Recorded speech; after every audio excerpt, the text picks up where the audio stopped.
The third book of Moses, called Leviticus. Now the Lord called to Moses and spoke to him from the tabernacle of meeting.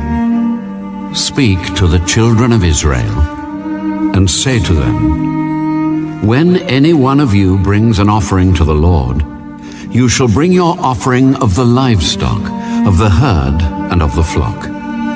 If his offering is a burnt sacrifice of the herd, let him offer a male without blemish. He shall offer it of his own free will at the door of the tabernacle of meeting before the Lord. Then he shall put his hand on the head of the burnt offering, and it will be accepted on his behalf to make atonement for him. He shall kill the bull before the Lord, and the priests, Aaron's sons, shall bring the blood and sprinkle the blood all around on the altar that is by the door of the tabernacle of meeting. And he shall skin the burnt offering and cut it into its pieces. The sons of Aaron the priest shall put fire on the altar and lay the wood in order on the fire. Then the priests, Aaron's sons, shall lay the parts, the head and the fat, in order on the wood that is on the fire upon the altar. But he shall wash its entrails and its legs with water. And the priest shall burn all on the altar as a burnt sacrifice, an offering made by fire, a sweet aroma to the Lord. If his offering is of the flocks, of the sheep, or of the goats, as a burnt sacrifice, he shall bring a male without blemish. He shall kill it on the north side of the altar before the Lord. And the priests, Aaron's sons, shall sprinkle its blood all around on the altar. And he shall cut it into its pieces, with its head and its fat. And the priest shall lay them in order on the wood that is on the fire upon the altar. But he shall wash the entrails and the legs with water. Then the priest shall bring it all and burn it on the altar. It is a burnt sacrifice, an offering made by fire, a sweet aroma to the Lord. And if the burnt sacrifice of his offering to the Lord is of birds, then he shall bring his offering of turtle doves or young pigeons. The priest shall bring it to the altar, wring off its head, and burn it on the altar. Its blood shall be drained out at the side of the altar. And he shall remove its crop with its feathers, and cast it beside the altar on the east side, into the place for ashes. Then he shall split it at its wings, but shall not divide it completely. And the priest shall burn it on the altar, on the wood that is on the fire. It is a burnt sacrifice, an offering made by fire, a sweet aroma to the Lord.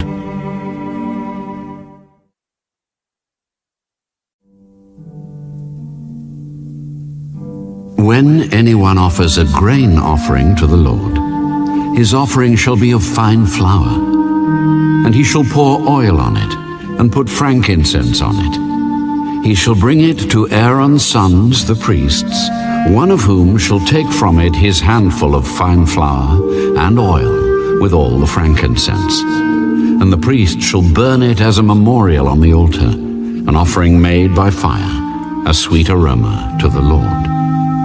The rest of the grain offering shall be Aaron's and his sons. It is most holy of the offerings to the Lord, made by fire. And if you bring as an offering a grain offering baked in the oven, it shall be unleavened cakes of fine flour mixed with oil, or unleavened wafers anointed with oil. But if your offering is a grain offering baked in a pan, it shall be of fine flour, unleavened, mixed with oil. You shall break it in pieces and pour oil on it. It is a grain offering. If your offering is a grain offering baked in a covered pan, it shall be made of fine flour with oil. You shall bring the grain offering that is made of these things to the Lord. And when it is presented to the priest, he shall bring it to the altar. Then the priest shall take from the grain offering a memorial portion and burn it on the altar. It is an offering made by fire, a sweet aroma to the Lord. And what is left of the grain offering shall be Aaron's and his sons. It is most holy of the offerings to the Lord made by fire. No grain offering which you bring to the Lord shall be made with leaven, for you shall burn no leaven nor any honey in any offering to the Lord made by fire. As for the offering of the first fruits, you shall offer them to the Lord, but they shall not be burned on the altar for a sweet aroma. And every offering of your grain offering you shall season with salt. You shall not allow the salt of the covenant of your God to be lacking from your grain offering. With all your offerings you shall offer salt. If you offer a grain offering of your first fruits to the Lord, you shall offer for the grain offering of your first fruits green heads of grain roasted on the fire, grain beaten from full heads. And you shall put oil on it, and lay frankincense on it. It is a grain offering. Then the priest shall burn the memorial portion, part of its beaten grain and part of its oil with all the frankincense, as an offering made by fire to the Lord.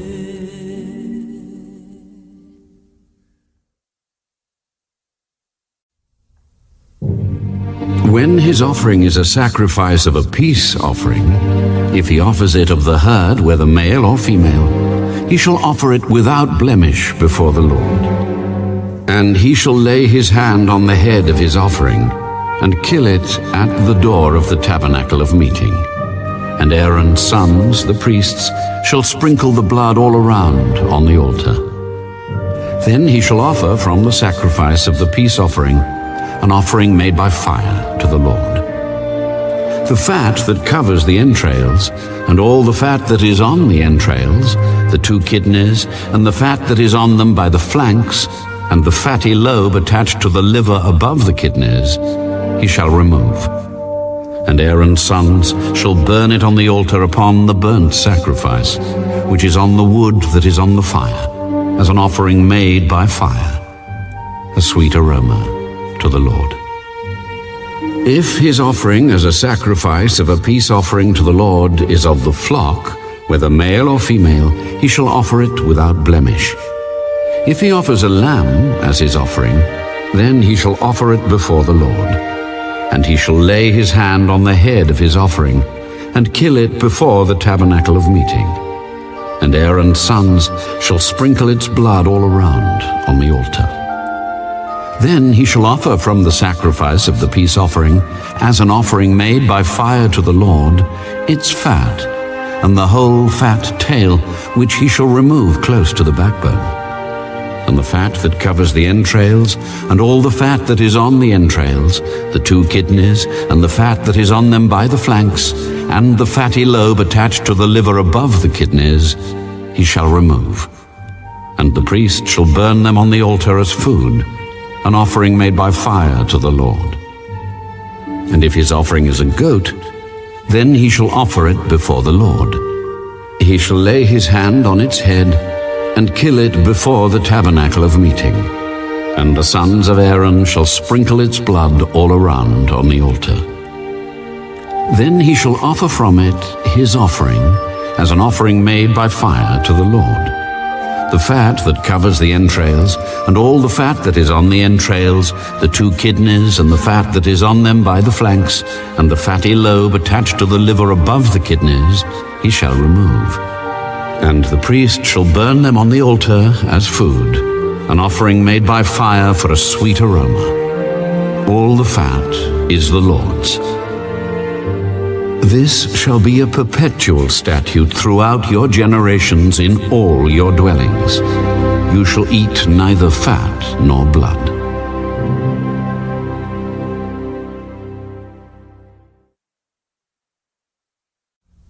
Now the Lord spoke to Moses, saying, Speak to the children of Israel, saying, If a person sins unintentionally against any of the commandments of the Lord in anything which ought not to be done, and does any of them, if the anointed priest sins, bringing guilt on the people, then let him offer to the Lord for his sin which he has sinned a young bull without blemish as a sin offering. He shall bring the bull to the door of the tabernacle of meeting before the Lord, lay his hand on the bull's head, and kill the bull before the Lord. Then the anointed priest shall take some of the bull's blood and bring it to the tabernacle of meeting. The priest shall dip his finger in the blood and sprinkle some of the blood 7 times before the Lord, in front of the veil of the sanctuary. And the priest shall put some of the blood on the horns of the altar of sweet incense before the Lord, which is in the tabernacle of meeting. And he shall pour the remaining blood of the bull at the base of the altar of the burnt offering, which is at the door of the tabernacle of meeting. He shall take from it all the fat of the bull as the sin offering, the fat that covers the entrails, and all the fat which is on the entrails, the 2 kidneys, and the fat that is on them by the flanks, and the fatty lobe attached to the liver above the kidneys, he shall remove, as it was taken from the bull of the sacrifice of the peace offering.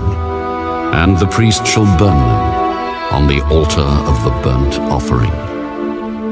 But the bull's hide and all its flesh, with its head and legs, its entrails and offal, the whole bull he shall carry outside the camp to a clean place, where the ashes are poured out, and burn it on wood with fire. Where the ashes are poured out, it shall be burned. Now, if the whole congregation of Israel sins unintentionally, and the thing is hidden from the eyes of the assembly, and they have done something against any of the commandments of the Lord in anything which should not be done, and are guilty, when the sin which they have committed becomes known, then the assembly shall offer a young bull for the sin, and bring it before the tabernacle of meeting. And the elders of the congregation shall lay their hands on the head of the bull before the Lord. Then the bull shall be killed before the Lord. The anointed priest shall bring some of the bull's blood to the tabernacle of meeting. Then the priest shall dip his finger in the blood and sprinkle it 7 times before the Lord, in front of the veil. And he shall put some of the blood on the horns of the altar which is before the Lord, which is in the tabernacle of meeting. And he shall pour the remaining blood at the base of the altar of burnt offering, which is at the door of the tabernacle of meeting. He shall take all the fat from it, and burn it on the altar.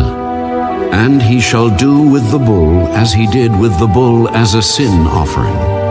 Thus he shall do with it. So the priest shall make atonement for them, and it shall be forgiven them. Then he shall carry the bull outside the camp and burn it, as he burned the first bull. It is a sin offering for the assembly. When a ruler has sinned and done something unintentionally against any of the commandments of the Lord his God in anything which should not be done, and is guilty, or if his sin which he has committed comes to his knowledge, he shall bring as his offering a kid of the goats, a male without blemish. And he shall lay his hand on the head of the goat, and kill it at the place where they kill the burnt offering before the Lord. It is a sin offering. The priest shall take some of the blood of the sin offering with his finger, put it on the horns of the altar of burnt offering, and pour its blood at the base of the altar of burnt offering. And he shall burn all its fat on the altar, like the fat of the sacrifice of the peace offering. So the priest shall make atonement for him concerning his sin, and it shall be forgiven him. If any one of the common people sins unintentionally by doing something against any of the commandments of the Lord in anything which ought not to be done, and is guilty, or if his sin which he has committed comes to his knowledge, then he shall bring as his offering a kid of the goats, a female without blemish, for his sin which he has committed. And he shall lay his hand on the head of the sin offering, and kill the sin offering at the place of the burnt offering. Then the priest shall take some of its blood with his finger, put it on the horns of the altar of burnt offering, and pour all the remaining blood at the base of the altar. He shall remove all its fat, as fat is removed from the sacrifice of the peace offering. And the priest shall burn it on the altar for a sweet aroma to the Lord. So the priest shall make atonement for him, and it shall be forgiven him. If he brings a lamb as his sin offering, he shall bring a female without blemish. Then he shall lay his hand on the head of the sin offering and kill it as a sin offering at the place where they kill the burnt offering.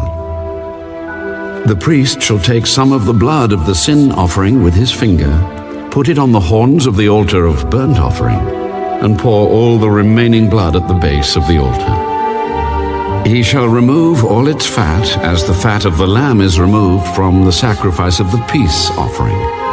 Then the priest shall burn it on the altar, according to the offerings made by fire to the Lord. So the priest shall make atonement for his sin that he has committed, and it shall be forgiven him.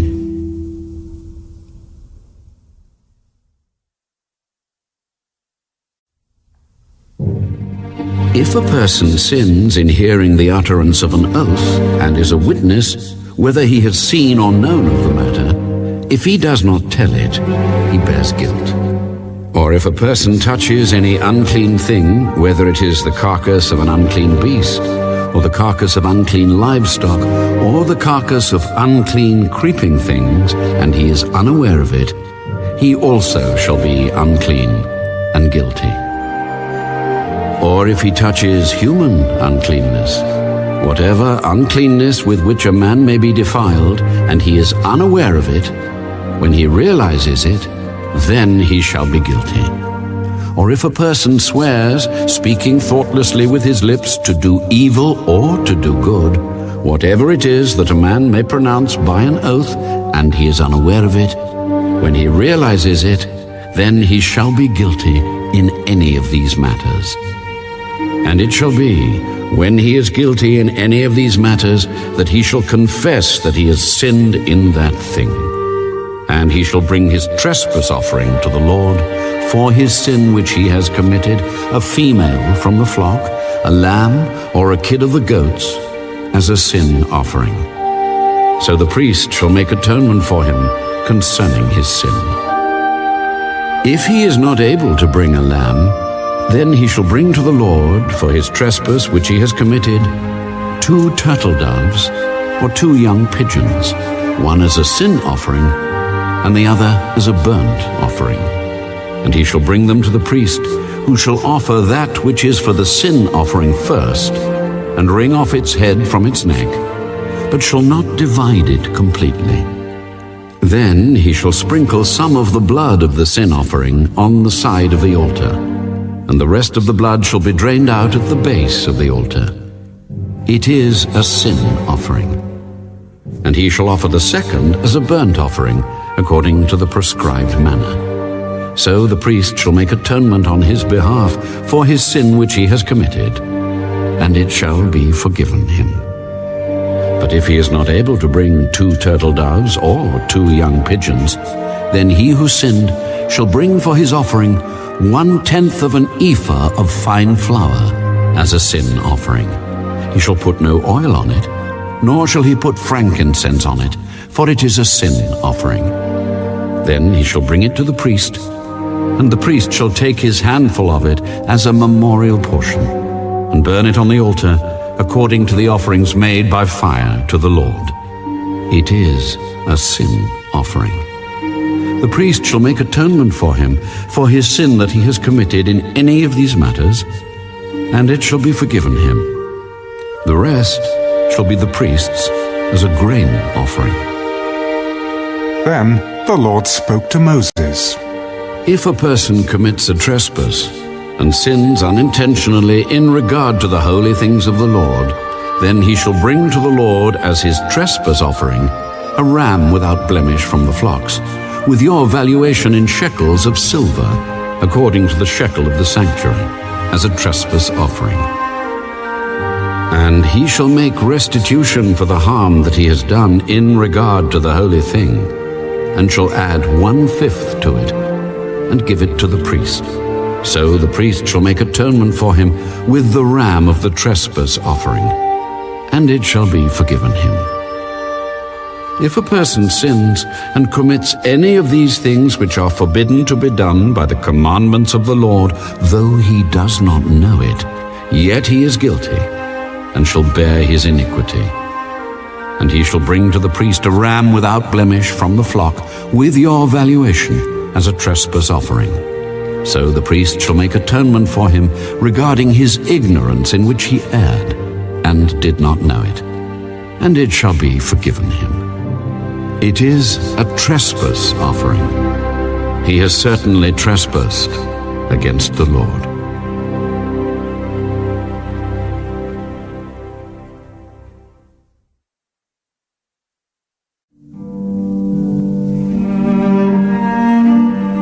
And the Lord spoke to Moses.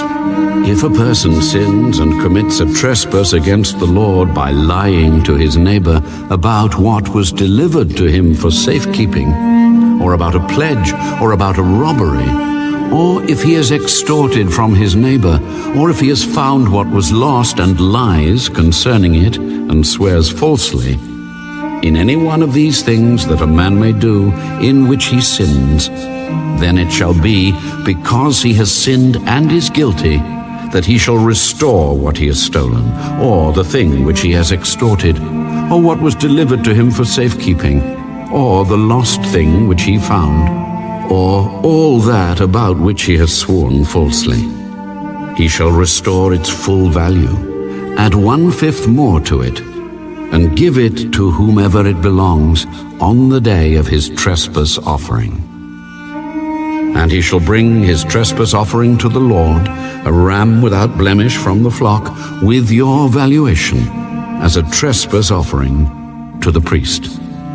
So the priest shall make atonement for him before the Lord, and he shall be forgiven for any one of these things that he may have done, in which he trespasses. Then the Lord spoke to Moses. Command Aaron and his sons, saying, This is the law of the burnt offering. The burnt offering shall be on the hearth upon the altar all night until morning, and the fire of the altar shall be kept burning on it. And the priest shall put on his linen garment, and his linen trousers he shall put on his body, and take up the ashes of the burnt offering, which the fire has consumed on the altar, and he shall put them beside the altar. Then he shall take off his garments, put on other garments, and carry the ashes outside the camp to a clean place. And the fire on the altar shall be kept burning on it. It shall not be put out. And the priest shall burn wood on it every morning, and lay the burnt offering in order on it. And he shall burn on it the fat of the peace offerings. A fire shall always be burning on the altar. It shall never go out. This is the law of the grain offering. The sons of Aaron shall offer it on the altar before the Lord. He shall take from it his handful of the fine flour of the grain offering, with its oil, and all the frankincense which is on the grain offering, and shall burn it on the altar for a sweet aroma, as a memorial to the Lord. And the remainder of it Aaron and his sons shall eat. With unleavened bread it shall be eaten in a holy place. In the court of the tabernacle of meeting they shall eat it. It shall not be baked with leaven. I have given it as their portion of my offerings made by fire. It is most holy, like the sin offering and the trespass offering. All the males among the children of Aaron may eat it.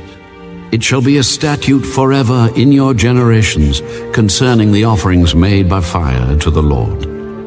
Everyone who touches them must be holy. And the Lord spoke to Moses. This is the offering of Aaron and his sons, which they shall offer to the Lord, beginning on the day when he is anointed. 1/10 of an ephah of flour as a daily grain offering, half of it in the morning, and half of it at night. It shall be made in a pan with oil. When it is mixed, you shall bring it in. The baked pieces of the grain offering you shall offer for a sweet aroma to the Lord. The priest from among his sons, who is anointed in his place, shall offer it. It is a statute forever to the Lord. It shall be wholly burned. For every grain offering for the priest shall be wholly burned. It shall not be eaten. Also the Lord spoke to Moses, saying, Speak to Aaron and to his sons, saying, This is the law of the sin offering. In the place where the burnt offering is killed, the sin offering shall be killed before the Lord. It is most holy. The priest who offers it for sin shall eat it. In a holy place it shall be eaten, in the court of the tabernacle of meeting. Everyone who touches its flesh must be holy. And when its blood is sprinkled on any garment, you shall wash that on which it was sprinkled in a holy place. But the earthen vessel in which it is boiled shall be broken. And if it is boiled in a bronze pot, it shall be both scoured and rinsed in water. All the males among the priests may eat it. It is most holy. But no sin offering from which any of the blood is brought into the tabernacle of meeting to make atonement in the holy place shall be eaten. It shall be burned in the fire.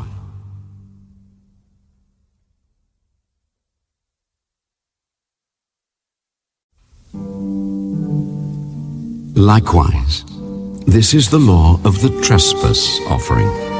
It is most holy. In the place where they kill the burnt offering, they shall kill the trespass offering, and its blood he shall sprinkle all around on the altar.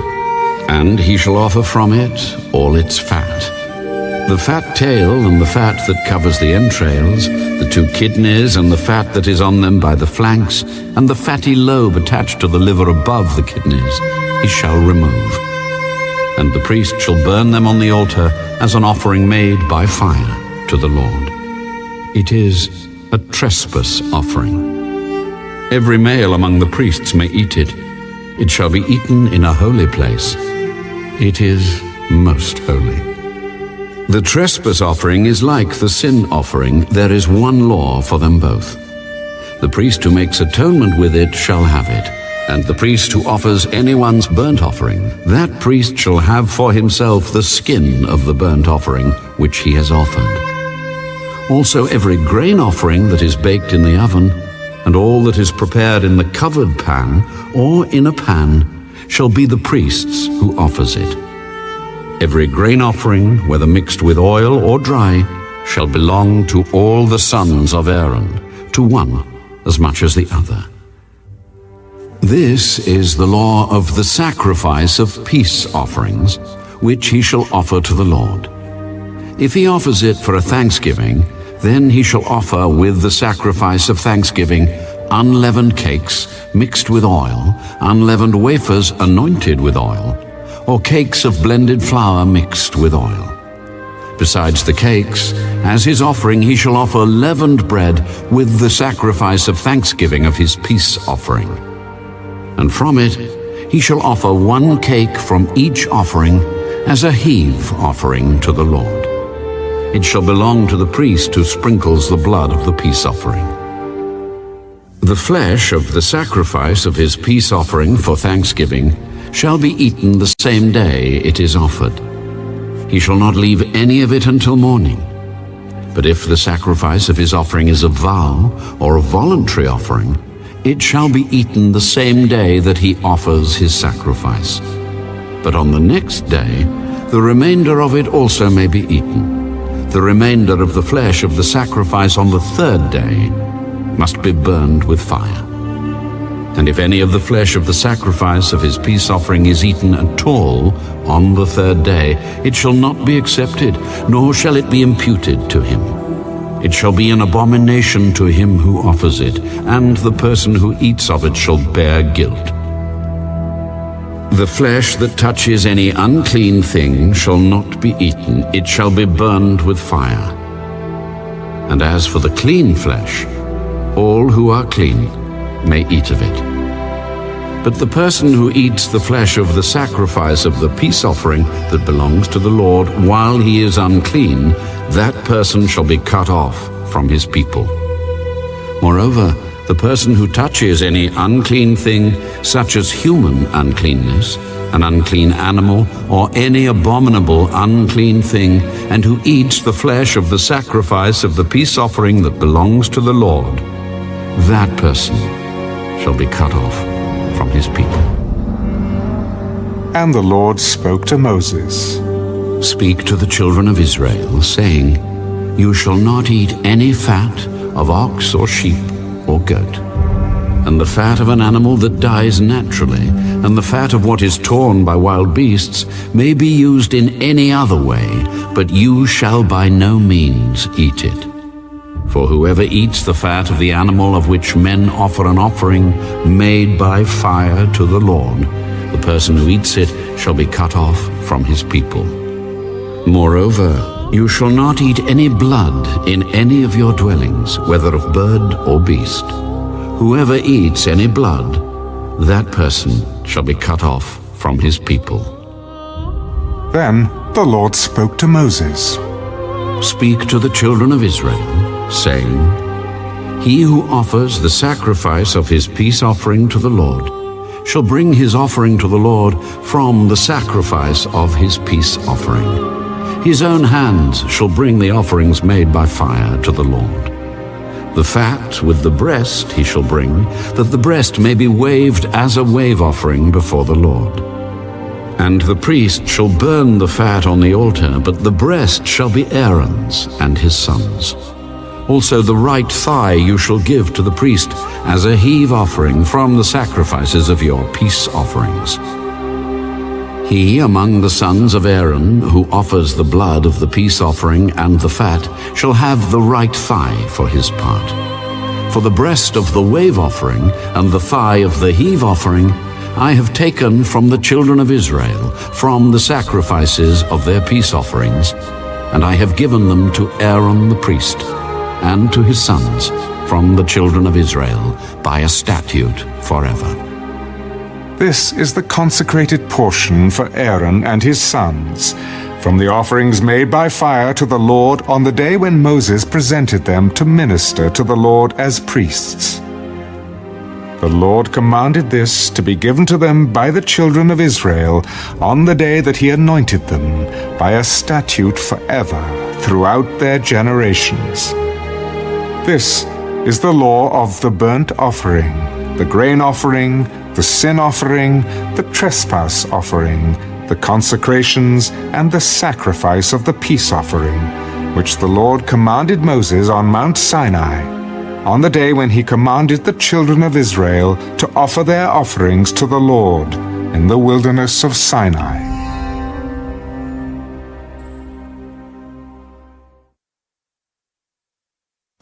And the Lord spoke to Moses. Take Aaron and his sons with him, and the garments, the anointing oil, a bull as the sin offering, 2 rams, and a basket of unleavened bread, and gather all the congregation together at the door of the tabernacle of meeting. So Moses did as the Lord commanded him, and the congregation was gathered together at the door of the tabernacle of meeting. And Moses said to the congregation, This is what the Lord commanded to be done. Then Moses brought Aaron and his sons and washed them with water. And he put the tunic on him, girded him with the sash, clothed him with the robe. And he put the ephod on him, and he girded him with the intricately woven band of the ephod, and with it tied the ephod on him. Then he put the breastplate on him, and he put the Urim and the Thummim in the breastplate, and he put the turban on his head. Also on the turban, on its front, he put the golden plate, the holy crown, as the Lord had commanded Moses. Also Moses took the anointing oil, and anointed the tabernacle and all that was in it, and consecrated them.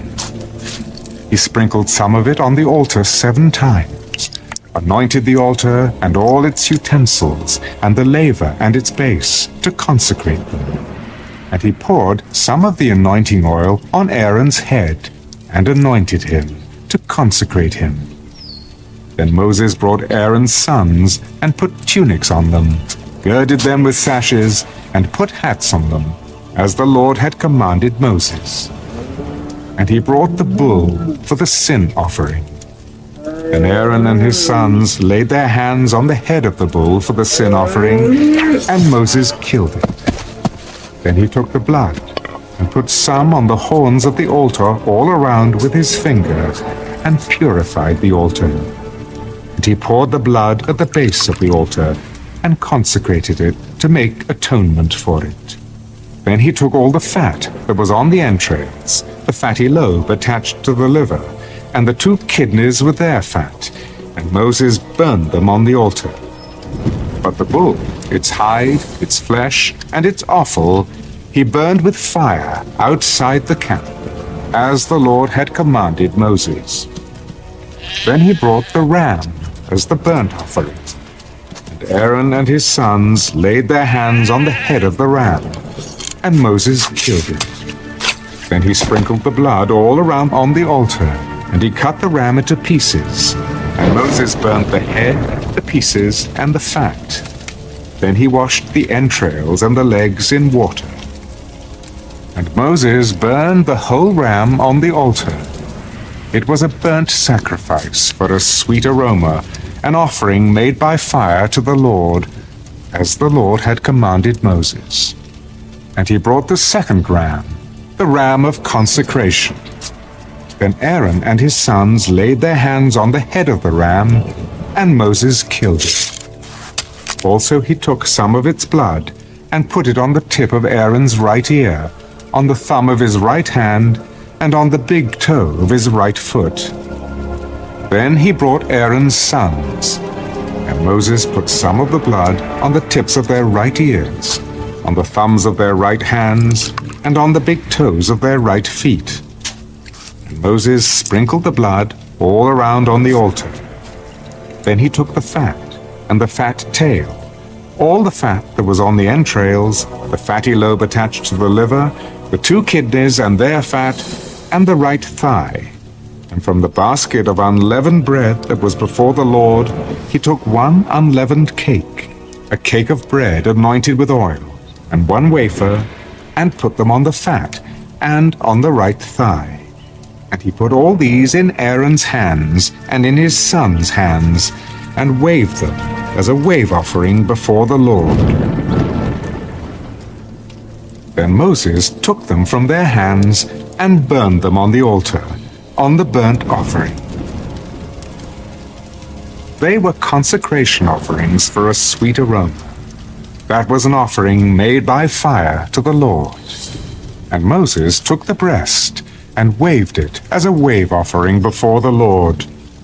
It was Moses' part of the ram of consecration, as the Lord had commanded Moses. Then Moses took some of the anointing oil, and some of the blood which was on the altar, and sprinkled it on Aaron, on his garments, on his sons, and on the garments of his sons with him. And he consecrated Aaron, his garments, his sons, and the garments of his sons with him.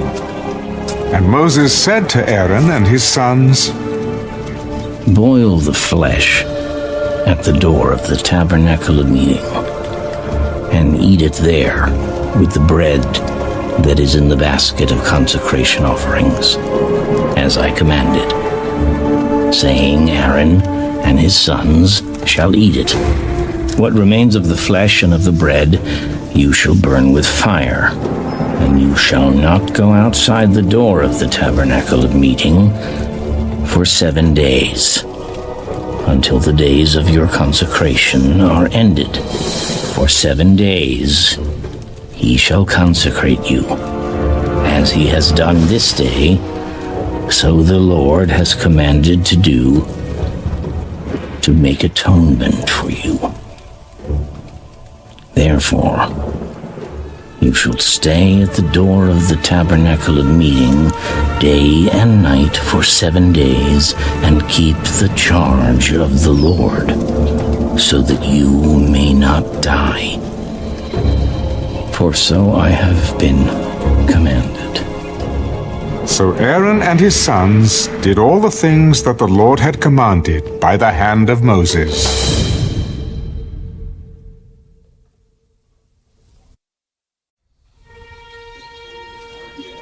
It came to pass on the 8th day that Moses called Aaron and his sons and the elders of Israel, and he said to Aaron, Take for yourself a young bull as a sin offering, and a ram as a burnt offering without blemish, and offer them before the Lord.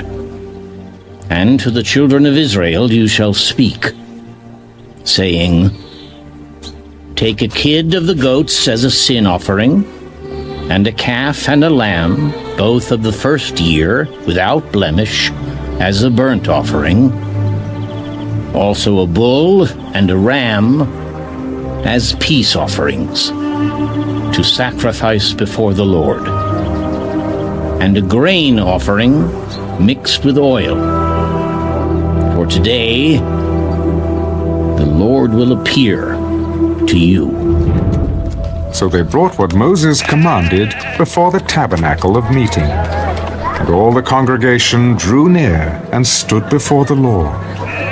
Then Moses said, This is the thing which the Lord commanded you to do, and the glory of the Lord will appear to you. Moses said to Aaron, Go to the altar, offer your sin offering and your burnt offering, and make atonement for yourself and for the people. Offer the offering of the people, and make atonement for them, as the Lord commanded. Aaron therefore went to the altar and killed the calf of the sin offering, which was for himself. Then the sons of Aaron brought the blood to him, and he dipped his finger in the blood, put it on the horns of the altar, and poured the blood at the base of the altar. But the fat, the kidneys, and the fatty lobe from the liver of the sin offering he burned on the altar, as the Lord had commanded Moses. The flesh and the hide he burned with fire outside the camp, and he killed the burnt offering. And Aaron's sons presented to him the blood, which he sprinkled all around on the altar. Then they presented the burnt offering to him, with its pieces and head, and he burned them on the altar. He washed the entrails and the legs, and burned them with the burnt offering on the altar. Then he brought the people's offering, and took the goat, which was the sin offering for the people, and killed it, and offered it for sin, like the first one. And he brought the burnt offering, and offered it, according to the prescribed manner. Then he brought the grain offering, took a handful of it, and burned it on the altar, besides the burnt sacrifice of the morning. He also killed the bull and the ram as sacrifices of peace offerings, which were for the people. And Aaron's sons presented to him the blood, which he sprinkled all around on the altar, and the fat from the bull and the ram, the fatty tail, what covers the entrails and the kidneys, and the fatty lobe attached to the liver. And they put the fat on the breasts. Then he burned the fat on the altar. But the breasts and the right thigh Aaron waved as a wave offering before the Lord, as Moses had commanded. Then Aaron lifted his hand toward the people, blessed them, and came down from offering the sin offering, the burnt offering, and peace offerings. And Moses and Aaron went into the tabernacle of meeting, and came out and blessed the people. Then the glory of the Lord appeared to all the people, and fire came out from before the Lord, and consumed the burnt offering and the fat on the altar. When all the people saw it, they shouted and fell on their faces.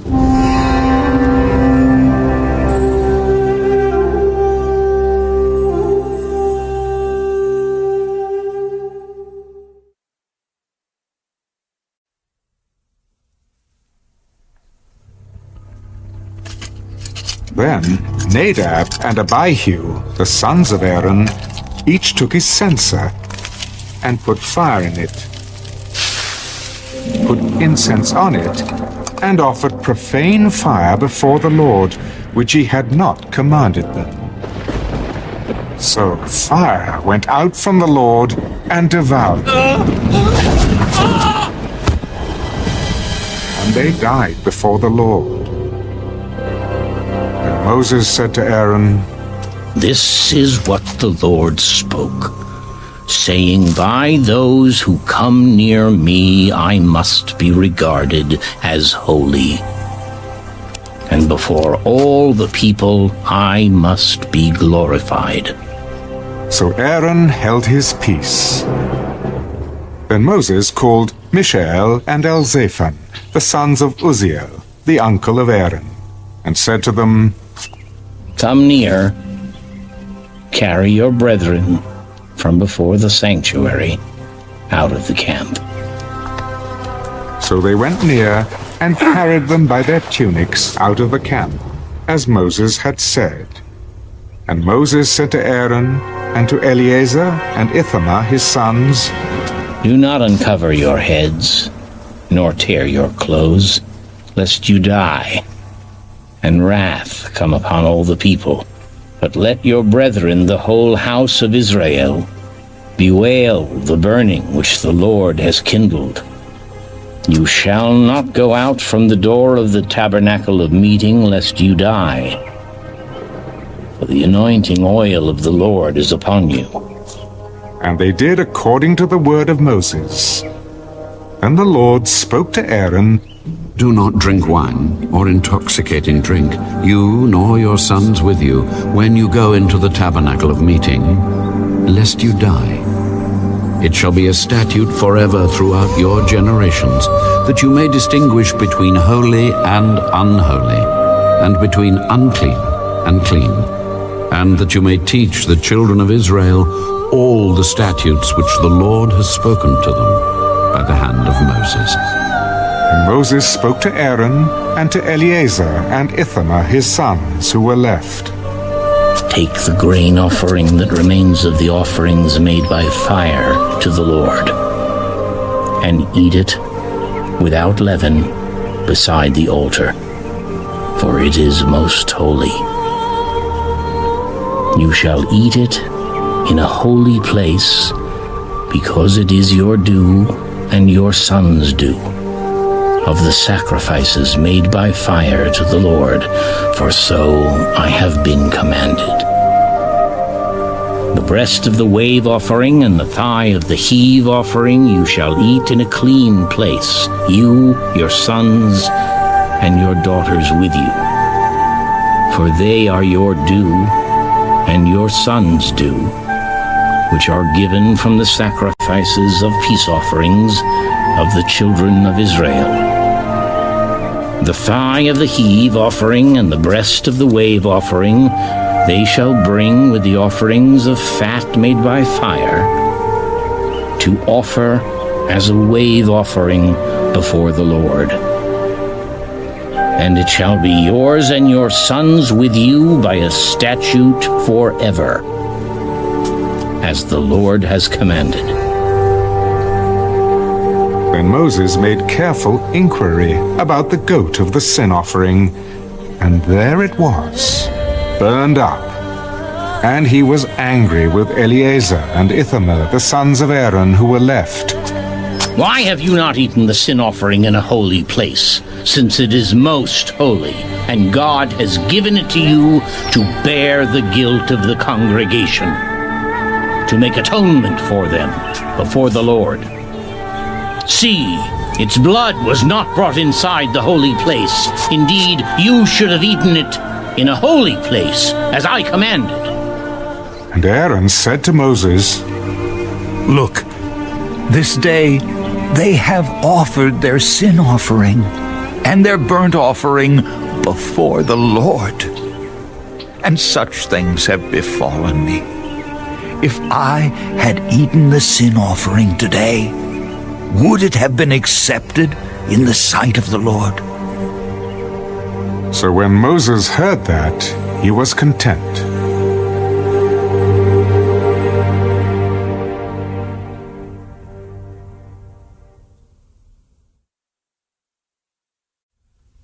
Now the Lord spoke to Moses and Aaron, Speak to the children of Israel, saying, These are the animals which you may eat among all the animals that are on the earth. Among the animals, whatever divides the hoof, having cloven hooves and chewing the cud, that you may eat. Nevertheless, these you shall not eat among those that chew the cud, or those that have cloven hooves. The camel, because it chews the cud but does not have cloven hooves, is unclean to you. The rock hyrax, because it chews the cud but does not have cloven hooves, is unclean to you. The hare, because it chews the cud but does not have cloven hooves, is unclean to you. And the swine, though it divides the hoof, having cloven hooves, yet does not chew the cud, is unclean to you. Their flesh you shall not eat, and their carcasses you shall not touch. They are unclean to you. These you may eat of all that are in the water. Whatever in the water has fins and scales, whether in the seas or in the rivers, that you may eat. But all in the seas or in the rivers that do not have fins and scales, all that move in the water, or any living thing which is in the water, they are an abomination to you. They shall be an abomination to you.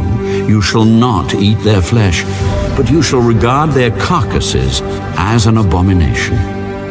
Whatever in the water does not have fins or scales, that shall be an abomination to you. And these you shall regard as an abomination among the birds. They shall not be eaten. They are an abomination. The eagle, the vulture, the buzzard, the kite, and the falcon after its kind. Every raven after its kind, the ostrich, the short-eared owl, the seagull, and the hawk after its kind, the little owl, the fisher owl, and the screech owl, the white owl, the jackdaw, and the carrion vulture. The stork, the heron after its kind, the hoopoe, and the bat. All flying insects that creep on all fours shall be an abomination to you. Yet these you may eat of every flying insect that creeps on all fours. Those which have jointed legs above their feet with which to leap on the earth, these you may eat. The locust after its kind, the destroying locust after its kind, the cricket after its kind, and the grasshopper after its kind. But all other flying insects which have 4 feet shall be an abomination to you. By these you shall become unclean. Whoever touches the carcass of any of them shall be unclean until evening. Whoever carries part of the carcass of any of them shall wash his clothes and be unclean until evening. The carcass of any animal which divides the foot but is not cloven-hoofed or does not chew the cud is unclean to you. Everyone who touches it shall be unclean. And whatever goes on its paws among all kinds of animals that go on all fours, those are unclean to you. Whoever touches any such carcass shall be unclean until evening. Whoever carries any such carcass shall wash his clothes and be unclean until evening. It is unclean to you. These also shall be unclean to you among the creeping things that creep on the earth: the mole, the mouse, and the large lizard after its kind, the gecko, the monitor lizard, the sand reptile, the sand lizard, and the chameleon. These are unclean to you among all that creep. Whoever touches them when they are dead shall be unclean until evening. Anything on which any of them falls when they are dead shall be unclean, whether it is any item of wood or clothing or skin or sack. Whatever item it is in which any work is done, it must be put in water, and it shall be unclean until evening. Then it shall be clean. Any earthen vessel into which any of them falls you shall break, and whatever is in it shall be unclean. In such a vessel any edible food upon which water falls becomes unclean, and any drink that may be drunk from it becomes unclean. And everything on which a part of any such carcass falls shall be unclean. Whether it is an oven or cooking stove, it shall be broken down, for they are unclean, and shall be unclean to you. Nevertheless, a spring or a cistern in which there is plenty of water shall be clean, but whatever touches any such carcass becomes unclean. And if a part of any such carcass falls on any planting seed which is to be sown, it remains clean. But if water is put on the seed, and if a part of any such carcass falls on it, it becomes unclean to you. And if any animal which you may eat dies, he who touches its carcass shall be unclean until evening. He who eats of its carcass shall wash his clothes and be unclean until evening. He also who carries its carcass shall wash his clothes and be unclean until evening. And every creeping thing that creeps on the earth shall be an abomination. It shall not be eaten. Whatever crawls on its belly, whatever goes on all fours, or whatever has many feet among all creeping things that creep on the earth, these you shall not eat, for they are an abomination. You shall not make yourselves abominable with any creeping thing that creeps, nor shall you make yourselves unclean with them, lest you be defiled by them. For I am the Lord your God. You shall therefore consecrate yourselves, and you shall be holy, for I am holy. Neither shall you defile yourselves with any creeping thing that creeps on the earth. For I am the Lord who brings you up out of the land of Egypt to be your God. You shall therefore be holy, for I am holy. This is the law of the animals and the birds and every living creature that moves in the waters, and of every creature that creeps on the earth, to distinguish between the unclean and the clean, and between the animal that may be eaten and the animal that may not be eaten.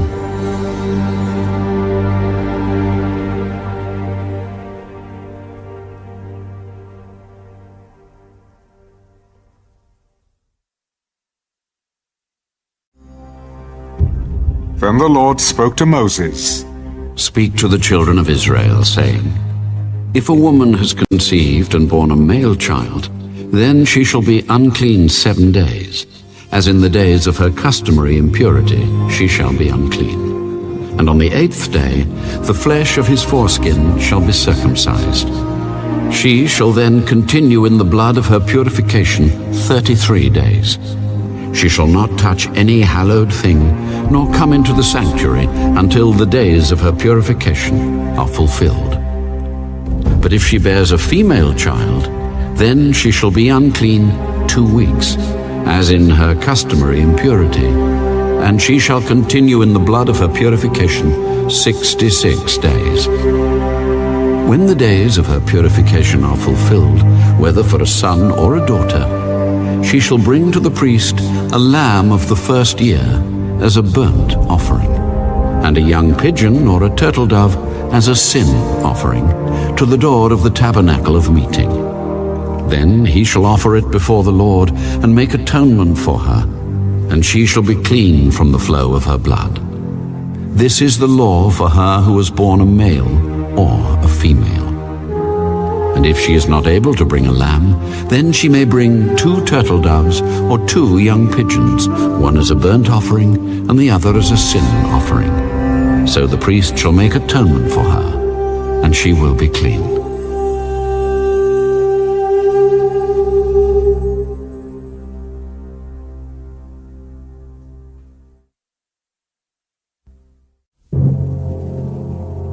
And the Lord spoke to Moses and Aaron. When a man has on the skin of his body a swelling, a scab, or a bright spot, and it becomes on the skin of his body like a leprous sore, then he shall be brought to Aaron the priest, or to one of his sons the priests. The priest shall examine the sore on the skin of the body, and if the hair on the sore has turned white, and the sore appears to be deeper than the skin of his body, it is a leprous sore. Then the priest shall examine him, and pronounce him unclean. But if the bright spot is white on the skin of his body, and does not appear to be deeper than the skin, and its hair has not turned white, then the priest shall isolate the one who has the sore 7 days. And the priest shall examine him on the 7th day, and indeed if the sore appears to be as it was, and the sore has not spread on the skin, then the priest shall isolate him another 7 days. Then the priest shall examine him again on the 7th day. And indeed, if the sore has faded, and the sore has not spread on the skin, then the priest shall pronounce him clean. It is only a scab, and he shall wash his clothes and be clean. But if the scab should at all spread over the skin after he has been seen by the priest for his cleansing, he shall be seen by the priest again. And if the priest sees that the scab has indeed spread on the skin, then the priest shall pronounce him unclean. It is leprosy. When the leprous sore is on a person, then he shall be brought to the priest. And the priest shall examine him, and indeed if the swelling on the skin is white, and it has turned the hair white, and there is a spot of raw flesh in the swelling, it is an old leprosy on the skin of his body. The priest shall pronounce him unclean, and shall not isolate him, for he is unclean. And if leprosy breaks out all over the skin, and the leprosy covers all the skin of the one who has the sore from his head to his foot, wherever the priest looks, then the priest shall consider. And indeed, if the leprosy has covered all his body, he shall pronounce him clean who has the sore. It has all turned white. He is clean. But when raw flesh appears on him, he shall be unclean. And the priest shall examine the raw flesh and pronounce him to be unclean, for the raw flesh is unclean. It is leprosy. Or if the raw flesh changes and turns white again, he shall come to the priest, and the priest shall examine him. And indeed, if the sore has turned white, then the priest shall pronounce him clean who has the sore. He is clean. If the body develops a boil in the skin, and it is healed, and in the place of the boil there comes a white swelling, or a bright spot, reddish white, then it shall be shown to the priest. And if, when the priest sees it, it indeed appears deeper than the skin, and its hair has turned white, the priest shall pronounce him unclean. It is a leprous sore which has broken out of the boil. But if the priest examines it, and indeed there are no white hairs in it, and it is not deeper than the skin, but has faded, then the priest shall isolate him 7 days. And if it should at all spread over the skin, then the priest shall pronounce him unclean. It is a leprous sore. But if the bright spot stays in one place and has not spread, it is the scar of the boil, and the priest shall pronounce him clean. Or if the body receives a burn on its skin by fire, and the raw flesh of the burn becomes a bright spot, reddish white or white, then the priest shall examine it. And indeed, if the hair of the bright spot has turned white, and it appears deeper than the skin, it is leprosy broken out in the burn. Therefore the priest shall pronounce him unclean. It is a leprous sore. But if the priest examines it, and indeed there are no white hairs in the bright spot, and it is not deeper than the skin, but has faded, then the priest shall isolate him 7 days. And the priest shall examine him on the 7th day. If it has at all spread over the skin, then the priest shall pronounce him unclean. It is a leprous sore. But if the bright spot stays in one place, and has not spread on the skin, but has faded, it is a swelling from the burn. The priest shall pronounce him clean, for it is the scar from the burn. If a man or woman has a sore on the head or the beard, then the priest shall examine the sore. And indeed, if it appears deeper than the skin, and there is in it thin yellow hair, then the priest shall pronounce him unclean. It is a scaly leprosy of the head or beard. But if the priest examines the scaly sore, and indeed it does not appear deeper than the skin, and there is no black hair in it, then the priest shall isolate the one who has the scale 7 days. And on the 7th day the priest shall examine the sore. And indeed, if the scale has not spread, and there is no yellow hair in it, and the scale does not appear deeper than the skin, he shall shave himself, but the scale he shall not shave. And the priest shall isolate the one who has the scale another 7 days. On the 7th day the priest shall examine the scale, and indeed if the scale has not spread over the skin, and does not appear deeper than the skin, then the priest shall pronounce him clean. He shall wash his clothes and be clean. But if the scale should at all spread over the skin after his cleansing, then the priest shall examine him. And indeed, if the scale has spread over the skin, the priest need not seek for yellow hair. He is unclean. But if the scale appears to be at a standstill, and there is black hair grown up in it, the scale has healed. He is clean, and the priest shall pronounce him clean. If a man or a woman has bright spots on the skin of the body, specifically white bright spots, then the priest shall look. And indeed, if the bright spots on the skin of the body are dull white, it is a white spot that grows on the skin. He is clean.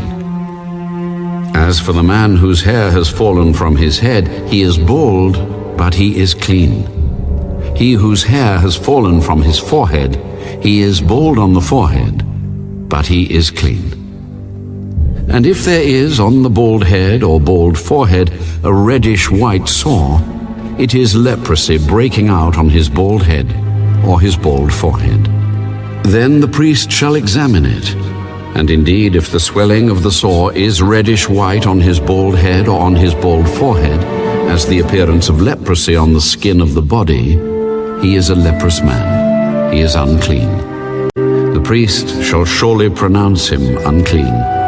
His sore is on his head.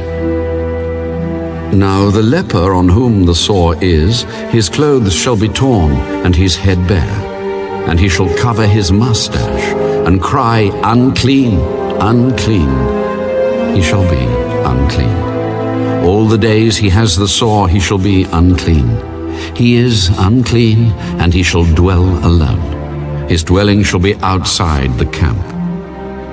Also, if a garment has a leprous plague in it, whether it is a woolen garment or a linen garment, whether it is in the warp or woof of linen or wool, whether in leather or in anything made of leather, and if the plague is greenish or reddish in the garment or in the leather, whether in the warp or in the woof, or in anything made of leather, it is a leprous plague, and shall be shown to the priest. The priest shall examine the plague, and isolate that which has the plague 7 days. And he shall examine the plague on the 7th day. If the plague has spread in the garment, either in the warp or in the woof, in the leather or in anything made of leather, the plague is an active leprosy. It is unclean. He shall therefore burn that garment in which is the plague, whether warp or woof, in wool or in linen, or anything of leather, for it is an active leprosy. The garment shall be burned in the fire. But if the priest examines it, and indeed the plague has not spread in the garment, either in the warp or in the woof, or in anything made of leather, then the priest shall command that they wash the thing in which is the plague, and he shall isolate it another 7 days. Then the priest shall examine the plague after it has been washed, and indeed if the plague has not changed its color, though the plague has not spread, it is unclean, and you shall burn it in the fire. it continues eating away, whether the damage is outside or inside. If the priest examines it, and indeed the plague has faded after washing it, then he shall tear it out of the garment, whether out of the warp or out of the woof or out of the leather. But if it appears again in the garment, either in the warp or in the woof or in anything made of leather, it is a spreading plague. You shall burn with fire that in which is the plague. And if you wash the garment, either warp or woof or whatever is made of leather, if the plague has disappeared from it, then it shall be washed a second time, and shall be clean. This is the law of the leprous plague in a garment of wool or linen, either in the warp or woof, or in anything made of leather, to pronounce it clean, or to pronounce it unclean.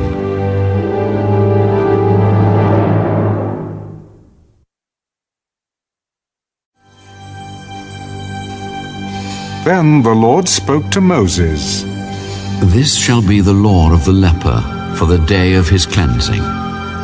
He shall be brought to the priest, and the priest shall go out of the camp, and the priest shall examine him. And indeed, if the leprosy is healed in the leper, then the priest shall command to take for him who is to be cleansed 2 living and clean birds, cedar wood, scarlet, and hyssop. And the priest shall command that one of the birds be killed in an earthen vessel over running water.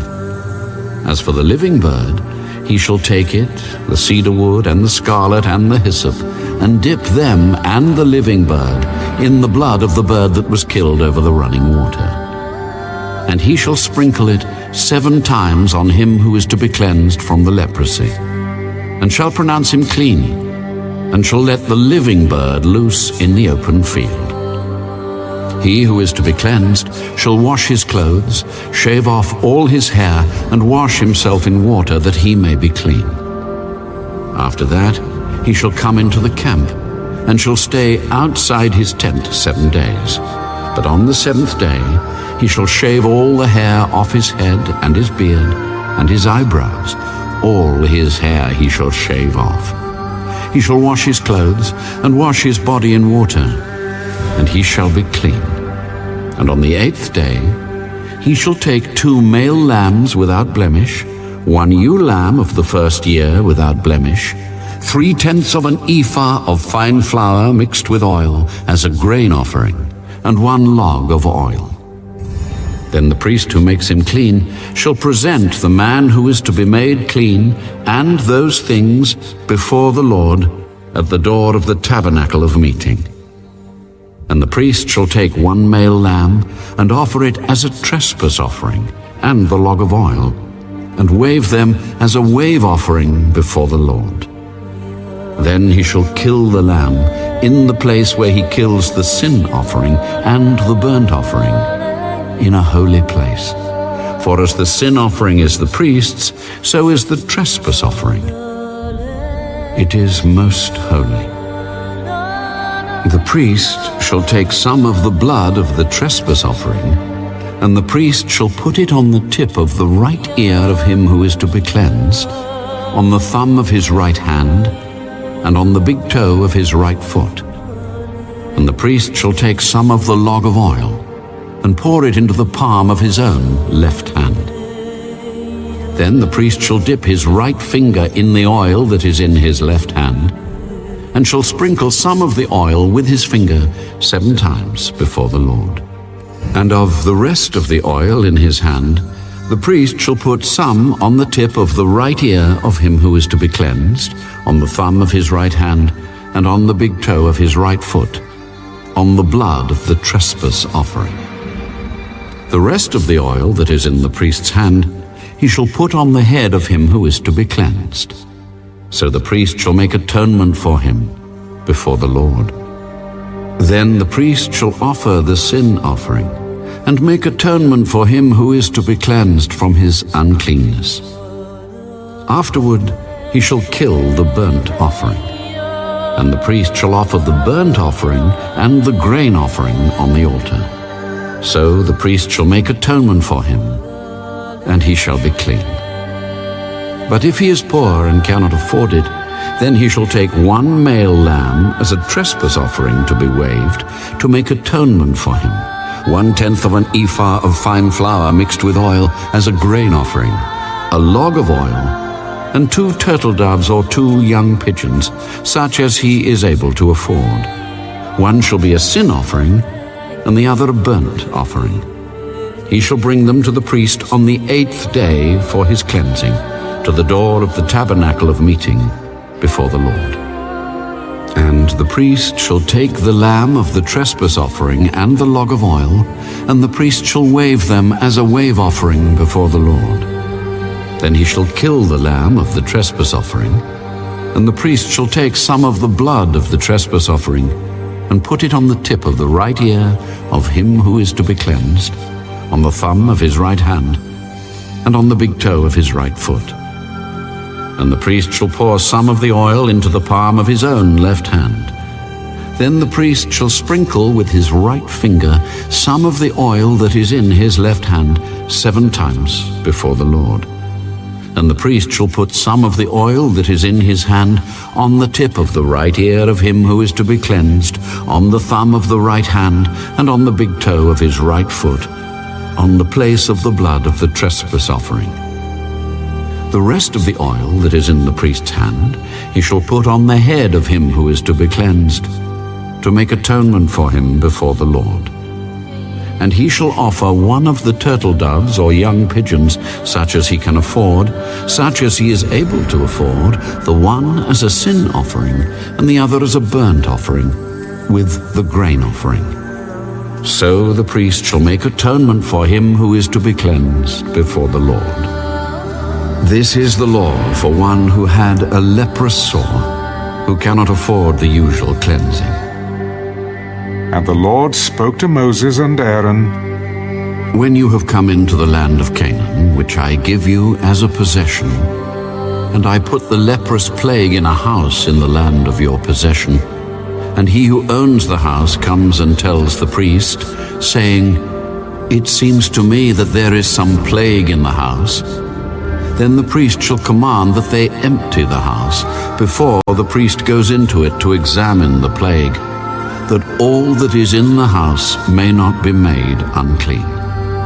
And afterward the priest shall go in to examine the house, and he shall examine the plague. And indeed, if the plague is on the walls of the house with ingrained streaks, greenish or reddish, which appear to be deep in the wall, then the priest shall go out of the house to the door of the house, and shut up the house 7 days. And the priest shall come again on the 7th day and look. And indeed, if the plague has spread on the walls of the house, then the priest shall command that they take away the stones in which is the plague, and they shall cast them into an unclean place outside the city. And he shall cause the house to be scraped inside all around, and the dust that they scrape off they shall pour out in an unclean place outside the city. Then they shall take other stones and put them in the place of those stones, and he shall take other mortar and plaster the house. Now if the plague comes back and breaks out in the house after he has taken away the stones, after he has scraped the house, and after it is plastered, then the priest shall come and look. And indeed, if the plague has spread in the house, it is an active leprosy in the house. It is unclean. And he shall break down the house, its stones, its timber, and all the plaster of the house, and he shall carry them outside the city to an unclean place. Moreover, he who goes into the house at all while it is shut up shall be unclean until evening. And he who lies down in the house shall wash his clothes, and he who eats in the house shall wash his clothes. But if the priest comes in and examines it, and indeed the plague has not spread in the house after the house was plastered, then the priest shall pronounce the house clean, because the plague is healed. And he shall take to cleanse the house 2 birds, cedar wood, scarlet, and hyssop. Then he shall kill one of the birds in an earthen vessel over running water, And he shall take the cedar wood, the hyssop, the scarlet, and the living bird, and dip them in the blood of the slain bird and in the running water, and sprinkle the house 7 times. And he shall cleanse the house with the blood of the bird, and the running water, and the living bird, with the cedar wood, the hyssop, and the scarlet. Then he shall let the living bird loose outside the city in the open field, and make atonement for the house, and it shall be clean. This is the law for any leprous sore and scale, for the leprosy of a garment and of a house, for a swelling and a scab and a bright spot, to teach when it is unclean and when it is clean. This is the law of leprosy.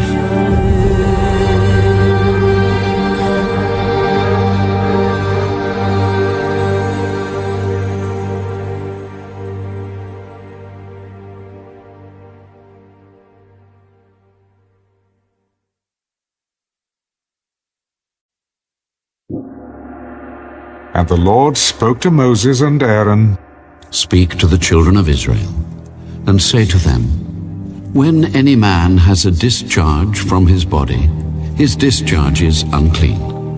And this shall be his uncleanness in regard to his discharge, whether his body runs with his discharge, or his body is stopped up by his discharge, it is his uncleanness. Every bed is unclean on which he who has the discharge lies, and everything on which he sits shall be unclean.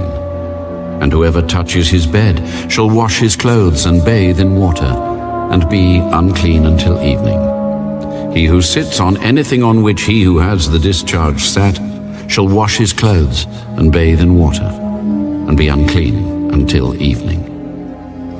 And he who touches the body of him who has the discharge shall wash his clothes and bathe in water, and be unclean until evening. If he who has the discharge spits on him who is clean, then he shall wash his clothes and bathe in water, and be unclean until evening. Any saddle on which he who has the discharge rides shall be unclean. Whoever touches anything that was under him shall be unclean until evening. He who carries any of those things shall wash his clothes and bathe in water, and be unclean until evening.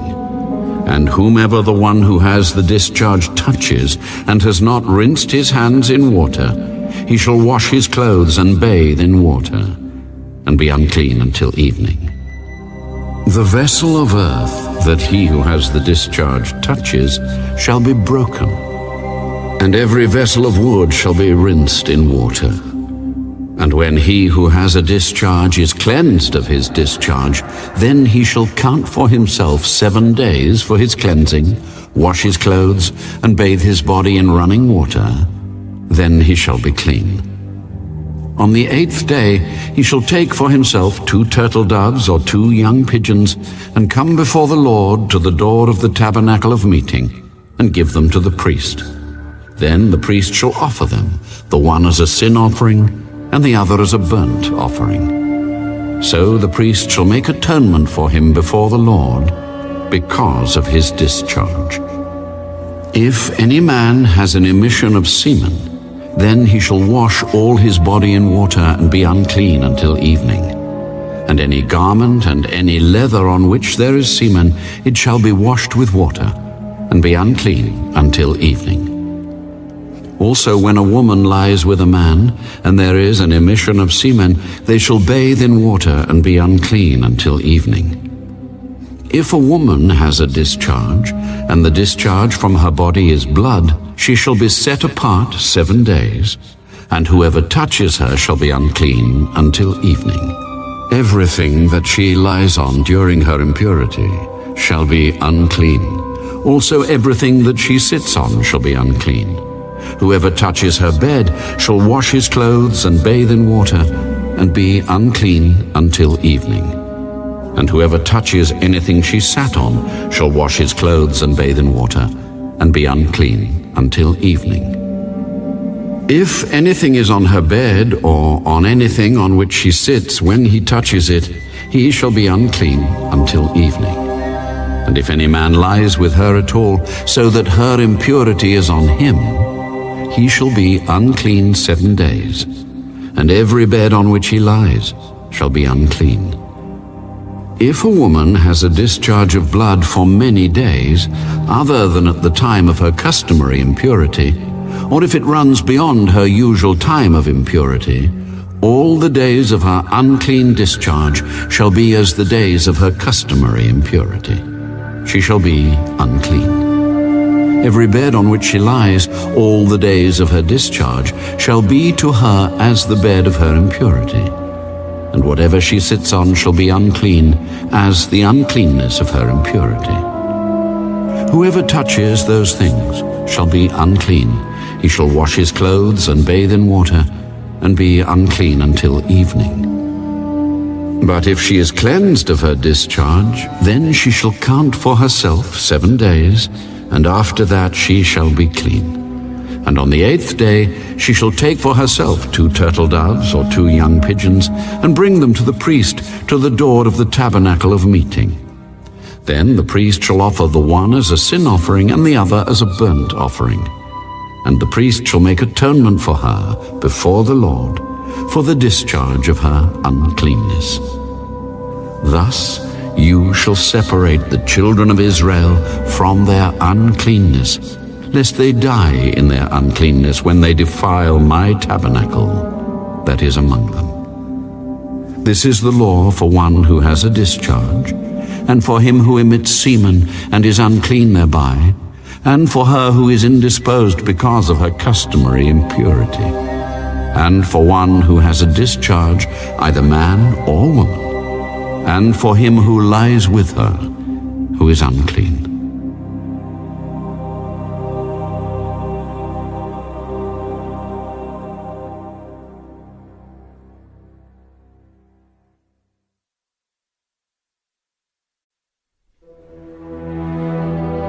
Now the Lord spoke to Moses after the death of the 2 sons of Aaron, when they offered profane fire before the Lord and died. Tell Aaron your brother not to come at just any time into the holy place inside the veil, before the mercy seat which is on the ark, lest he die. For I will appear in the cloud above the mercy seat. Thus Aaron shall come into the holy place, with the blood of a young bull as a sin offering, and of a ram as a burnt offering. He shall put the holy linen tunic and the linen trousers on his body. He shall be girded with a linen sash, and with the linen turban he shall be attired. These are holy garments. Therefore he shall wash his body in water, and put them on. And he shall take from the congregation of the children of Israel 2 kids of the goats as a sin offering, and 1 ram as a burnt offering. Aaron shall offer the bull as a sin offering, which is for himself, and make atonement for himself and for his house. He shall take the 2 goats and present them before the Lord at the door of the tabernacle of meeting. Then Aaron shall cast lots for the 2 goats, 1 lot for the Lord, and the other lot for the scapegoat. And Aaron shall bring the goat on which the Lord's lot fell, and offer it as a sin offering. But the goat on which the lot fell to be the scapegoat shall be presented alive before the Lord, to make atonement upon it, and to let it go as the scapegoat into the wilderness. And Aaron shall bring the bull of the sin offering, which is for himself, and make atonement for himself and for his house, and shall kill the bull as the sin offering, which is for himself. Then he shall take a censer full of burning coals of fire from the altar before the Lord, with his hands full of sweet incense beaten fine, and bring it inside the veil. And he shall put the incense on the fire before the Lord, that the cloud of incense may cover the mercy seat that is on the testimony, lest he die. He shall take some of the blood of the bull and sprinkle it with his finger on the mercy seat on the east side, and before the mercy seat he shall sprinkle some of the blood with his finger 7 times. Then he shall kill the goat of the sin offering, which is for the people, bring its blood inside the veil, do with that blood as he did with the blood of the bull, and sprinkle it on the mercy seat and before the mercy seat. So he shall make atonement for the holy place, because of the uncleanness of the children of Israel, and because of their transgressions, for all their sins. And so he shall do for the tabernacle of meeting, which remains among them in the midst of their uncleanness. There shall be no man in the tabernacle of meeting when he goes in to make atonement in the holy place until he comes out, that he may make atonement for himself, for his household, and for all the assembly of Israel. And he shall go out to the altar that is before the Lord, and make atonement for it, and shall take some of the blood of the bull and some of the blood of the goat, and put it on the horns of the altar all around. Then he shall sprinkle some of the blood on it with his finger 7 times, cleanse it, and consecrate it from the uncleanness of the children of Israel.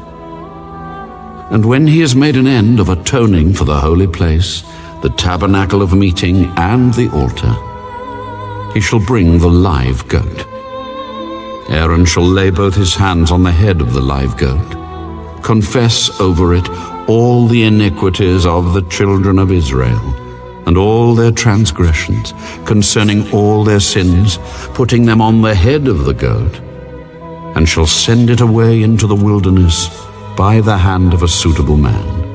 The goat shall bear on itself all their iniquities to an uninhabited land, and he shall release the goat in the wilderness. Then Aaron shall come into the tabernacle of meeting, shall take off the linen garments which he put on when he went into the holy place, and shall leave them there. And he shall wash his body with water in a holy place, put on his garments, come out and offer his burnt offering and the burnt offering of the people, and make atonement for himself and for the people. The fat of the sin offering he shall burn on the altar. And he who released the goat as the scapegoat shall wash his clothes and bathe his body in water, and afterward he may come into the camp. The bull for the sin offering and the goat for the sin offering, whose blood was brought in to make atonement in the holy place, shall be carried outside the camp. And they shall burn in the fire their skins, their flesh, and their offal. Then he who burns them shall wash his clothes and bathe his body in water, and afterward he may come into the camp. This shall be a statute forever for you. In the 7th month, on the 10th day of the month, you shall afflict your souls and do no work at all, whether a native of your own country or a stranger who dwells among you. For on that day the priest shall make atonement for you, to cleanse you, that you may be clean from all your sins before the Lord. It is a Sabbath of solemn rest for you, and you shall afflict your souls. It is a statute forever. And the priest who is anointed and consecrated to minister as priest in his Father's place shall make atonement, and put on the linen clothes, the holy garments. Then he shall make atonement for the holy sanctuary. And he shall make atonement for the tabernacle of meeting and for the altar.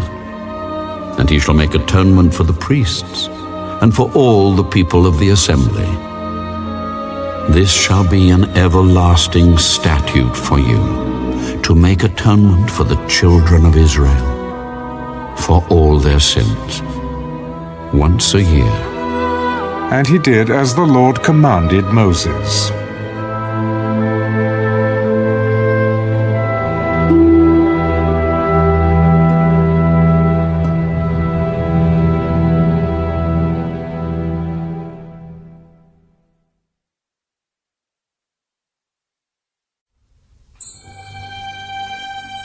And the Lord spoke to Moses.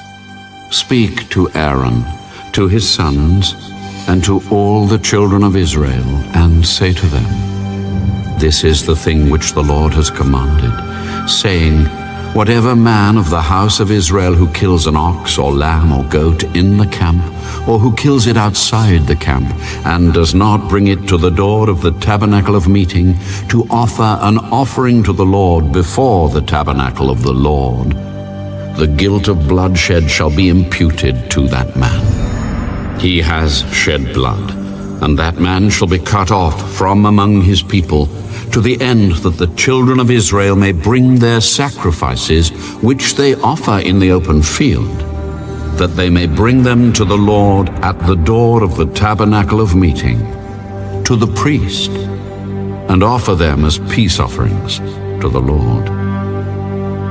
And the priest shall sprinkle the blood on the altar of the Lord at the door of the tabernacle of meeting, and burn the fat for a sweet aroma to the Lord. They shall no more offer their sacrifices to demons, after whom they have played the harlot. This shall be a statute forever for them, throughout their generations. Also you shall say to them, Whatever man of the house of Israel, or of the strangers who dwell among you, who offers a burnt offering or sacrifice, and does not bring it to the door of the tabernacle of meeting to offer it to the Lord, that man shall be cut off from among his people. And whatever man of the house of Israel, or of the strangers who dwell among you, who eats any blood, I will set my face against that person who eats blood, and will cut him off from among his people. For the life of the flesh is in the blood, and I have given it to you upon the altar to make atonement for your souls. For it is the blood that makes atonement for the soul. Therefore I said to the children of Israel, No one among you shall eat blood, nor shall any stranger who dwells among you eat blood. Whatever man of the children of Israel, or of the strangers who dwell among you, who hunts and catches any animal or bird that may be eaten, he shall pour out its blood and cover it with dust, for it is the life of all flesh. Its blood sustains its life. Therefore I said to the children of Israel, You shall not eat the blood of any flesh, for the life of all flesh is its blood. Whoever eats it shall be cut off. And every person who eats what died naturally, or what was torn by beasts, whether he is a native of your own country or a stranger, he shall both wash his clothes and bathe in water, and be unclean until evening. Then he shall be clean. But if he does not wash them or bathe his body, then he shall bear his guilt.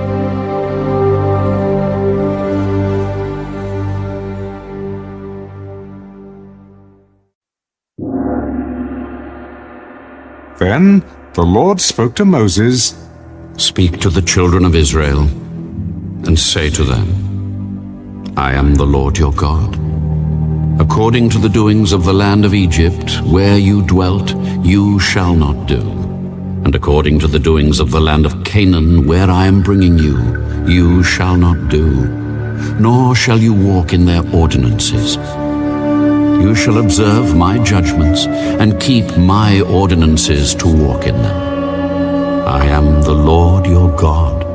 You shall therefore keep my statutes and my judgments, which if a man does, he shall live by them. I am the Lord. None of you shall approach anyone who is near of kin to him to uncover his nakedness. I am the Lord. The nakedness of your father or the nakedness of your mother you shall not uncover. She is your mother. You shall not uncover her nakedness. The nakedness of your father's wife you shall not uncover. It is your father's nakedness. The nakedness of your sister, the daughter of your father, or the daughter of your mother, whether born at home or elsewhere, their nakedness you shall not uncover. the nakedness of your son's daughter or your daughter's daughter, their nakedness you shall not uncover, for theirs is your own nakedness. The nakedness of your father's wife's daughter, begotten by your father, she is your sister, you shall not uncover her nakedness. You shall not uncover the nakedness of your father's sister, she is near of kin to your father. You shall not uncover the nakedness of your mother's sister, for she is near of kin to your mother. You shall not uncover the nakedness of your father's brother, you shall not approach his wife, she is your aunt. You shall not uncover the nakedness of your daughter-in-law, she is your son's wife, you shall not uncover her nakedness. You shall not uncover the nakedness of your brother's wife, it is your brother's nakedness. You shall not uncover the nakedness of a woman and her daughter, nor shall you take her son's daughter or her daughter's daughter to uncover her nakedness. They are near of kin to her. It is wickedness. Nor shall you take a woman as a rival to her sister to uncover her nakedness while the other is alive. Also, you shall not approach a woman to uncover her nakedness as long as she is in her customary impurity. Moreover, you shall not lie carnally with your neighbor's wife to defile yourself with her. And you shall not let any of your descendants pass through the fire to Molech, nor shall you profane the name of your God. I am the Lord. You shall not lie with a male as with a woman. It is an abomination. Nor shall you mate with any animal to defile yourself with it. Nor shall any woman stand before an animal to mate with it. It is perversion. Do not defile yourselves with any of these things, for by all these the nations are defiled, which I am casting out before you. For the land is defiled. Therefore I visit the punishment of its iniquity upon it, and the land vomits out its inhabitants. You shall therefore keep my statutes and my judgments, and shall not commit any of these abominations, either any of your own nation or any stranger who dwells among you. For all these abominations the men of the land have done who were before you. And thus the land is defiled, lest the land vomit you out also when you defile it, as it vomited out the nations that were before you. For whoever commits any of these abominations, the persons who commit them shall be cut off from among their people. Therefore you shall keep my ordinance, so that you do not commit any of these abominable customs which were committed before you, and that you do not defile yourselves by them. I am the Lord, your God.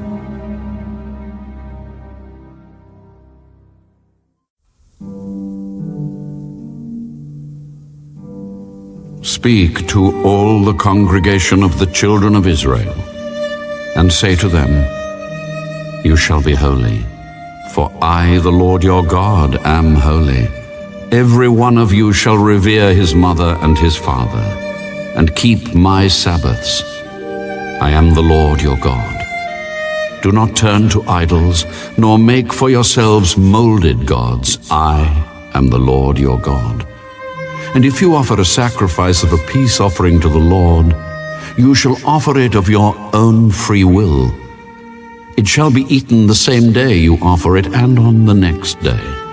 And if any remains until the third day, it shall be burned in the fire. And if it is eaten at all on the third day, it is an abomination. It shall not be accepted. Therefore everyone who eats it shall bear his iniquity, because he has profaned the hallowed offering of the Lord. And that person shall be cut off from his people. When you reap the harvest of your land, you shall not wholly reap the corners of your field, nor shall you gather the gleanings of your harvest. And you shall not glean your vineyard, nor shall you gather every grape of your vineyard. You shall leave them for the poor and the stranger. I am the Lord your God. You shall not steal, nor deal falsely, nor lie to one another. And you shall not swear by my name falsely, nor shall you profane the name of your God. I am the Lord. You shall not cheat your neighbor, nor rob him. The wages of him who is hired shall not remain with you all night until morning. You shall not curse the deaf, nor put a stumbling block before the blind, but shall fear your God. I am the Lord. You shall do no injustice in judgment. You shall not be partial to the poor, nor honor the person of the mighty. In righteousness you shall judge your neighbor. You shall not go about as a talebearer among your people, nor shall you take a stand against the life of your neighbor. I am the Lord. You shall not hate your brother in your heart. You shall surely rebuke your neighbor, and not bear sin because of him. You shall not take vengeance, nor bear any grudge against the children of your people, but you shall love your neighbor as yourself. I am the Lord. You shall keep my statutes. You shall not let your livestock breed with another kind. You shall not sow your field with mixed seed, nor shall a garment of mixed linen and wool come upon you. Whoever lies carnally with a woman who is betrothed to a man as a concubine, and who has not at all been redeemed nor given her freedom, for this there shall be scourging, but they shall not be put to death, because she was not free.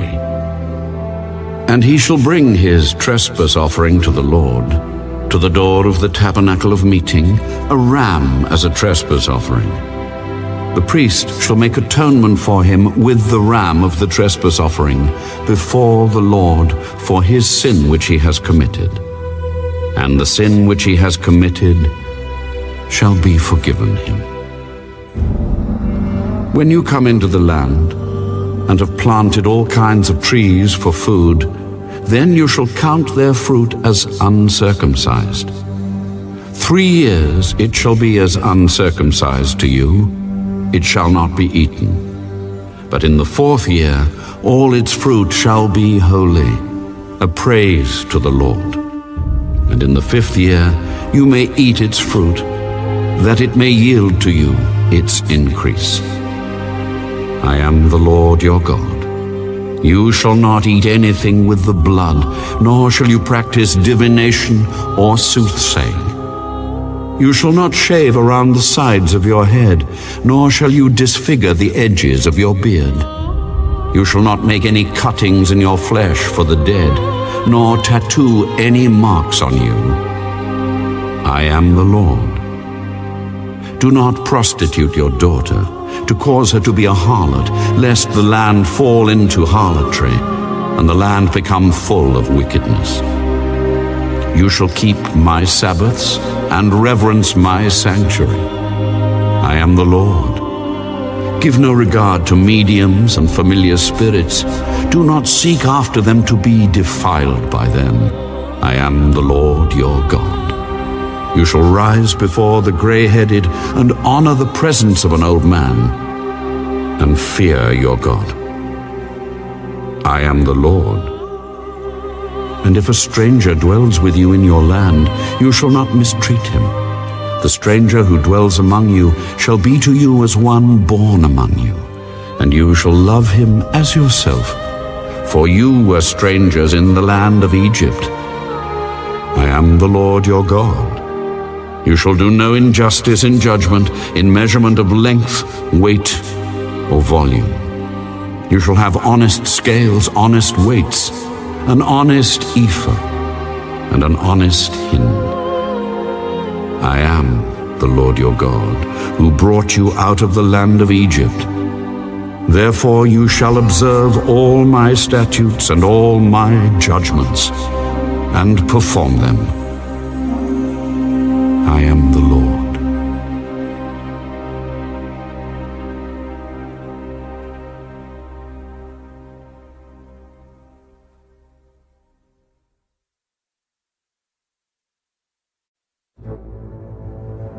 Then the Lord spoke to Moses, Again you shall say to the children of Israel, Whoever of the children of Israel or of the strangers who dwell in Israel, who gives any of his descendants to Molech, he shall surely be put to death. The people of the land shall stone him with stones. I will set my face against that man, and will cut him off from his people, because he has given some of his descendants to Molech, to defile my sanctuary and profane my holy name. And if the people of the land should in any way hide their eyes from the man when he gives some of his descendants to Molech, and they do not kill him, then I will set my face against that man and against his family, and I will cut him off from his people and all who prostitute themselves with him to commit harlotry with Molech. And the person who turns to mediums and familiar spirits to prostitute himself with them, I will set my face against that person and cut him off from his people. Consecrate yourselves, therefore, and be holy, for I am the Lord your God, and you shall keep my statutes and perform them. I am the Lord who sanctifies you. For everyone who curses his father or his mother shall surely be put to death. He has cursed his father or his mother. His blood shall be upon him. The man who commits adultery with another man's wife, he who commits adultery with his neighbor's wife, the adulterer and the adulteress, shall surely be put to death. The man who lies with his father's wife has uncovered his father's nakedness. Both of them shall surely be put to death. Their blood shall be upon them. If a man lies with his daughter-in-law, both of them shall surely be put to death. They have committed perversion. Their blood shall be upon them. If a man lies with a male as he lies with a woman, both of them have committed an abomination. They shall surely be put to death. Their blood shall be upon them. If a man marries a woman and her mother, it is wickedness. They shall be burned with fire, both he and they, that there may be no wickedness among you. If a man mates with an animal, he shall surely be put to death, and you shall kill the animal. If a woman approaches any animal and mates with it, you shall kill the woman and the animal. They shall surely be put to death. Their blood is upon them. If a man takes his sister, his father's daughter, or his mother's daughter, and sees her nakedness, and she sees his nakedness, it is a wicked thing, and they shall be cut off in the sight of their people. He has uncovered his sister's nakedness. He shall bear his guilt. If a man lies with a woman during her sickness and uncovers her nakedness, he has exposed her flow, and she has uncovered the flow of her blood. Both of them shall be cut off from their people. You shall not uncover the nakedness of your mother's sister, nor of your father's sister, for that would uncover his near of kin. They shall bear their guilt. If a man lies with his uncle's wife, he has uncovered his uncle's nakedness. They shall bear their sin. They shall die childless. If a man takes his brother's wife, it is an unclean thing. He has uncovered his brother's nakedness. They shall be childless.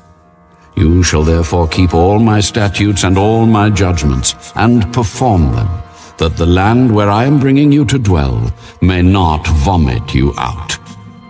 And you shall not walk in the statutes of the nation which I am casting out before you, for they commit all these things, and therefore I abhor them. But I have said to you, you shall inherit their land, and I will give it to you to possess, a land flowing with milk and honey. I am the Lord your God, who has separated you from the peoples. You shall therefore distinguish between clean animals and unclean. between unclean birds and clean. And you shall not make yourselves abominable by beast or by bird, or by any kind of living thing that creeps on the ground, which I have separated from you as unclean.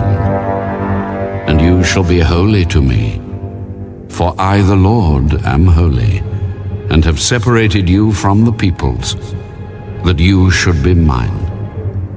A man or a woman who is a medium, or who has familiar spirits, shall surely be put to death. They shall stone them with stones.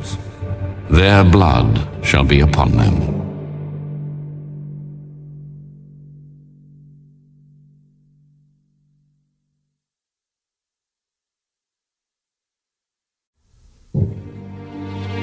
And the Lord said to Moses, Speak to the priests, the sons of Aaron, and say to them, None shall defile himself for the dead among his people, except for his relatives who are nearest to him, his mother, his father, his son, his daughter, and his brother. Also his virgin sister who is near to him, who has had no husband. For her he may defile himself. Otherwise he shall not defile himself, being a chief man among his people, to profane himself. They shall not make any bald place on their heads, nor shall they shave the edges of their beards, nor make any cuttings in their flesh. They shall be holy to their God, and not profane the name of their God. For they offer the offerings of the Lord made by fire, and the bread of their God. Therefore they shall be holy. They shall not take a wife who is a harlot or a defiled woman, nor shall they take a woman divorced from her husband. For the priest is holy to his God. Therefore you shall consecrate him, for he offers the bread of your God. He shall be holy to you, for I, the Lord, who sanctify you, am holy. The daughter of any priest, if she profanes herself by playing the harlot, she profanes her father. She shall be burned with fire. He who is the high priest among his brethren, on whose head the anointing oil was poured, and who is consecrated to wear the garments, shall not uncover his head nor tear his clothes. Nor shall he go near any dead body, nor defile himself for his father or his mother. Nor shall he go out of the sanctuary, nor profane the sanctuary of his God. For the consecration of the anointing oil of his God is upon him. I am the Lord. And he shall take a wife in her virginity, a widow or a divorced woman or a defiled woman or a harlot. These he shall not marry. But he shall take a virgin of his own people as wife. Nor shall he profane his posterity among his people. For I, the Lord, sanctify him. And the Lord spoke to Moses, Speak to Aaron, saying, No man of your descendants in succeeding generations who has any defect may approach to offer the bread of his God. For any man who has a defect shall not approach.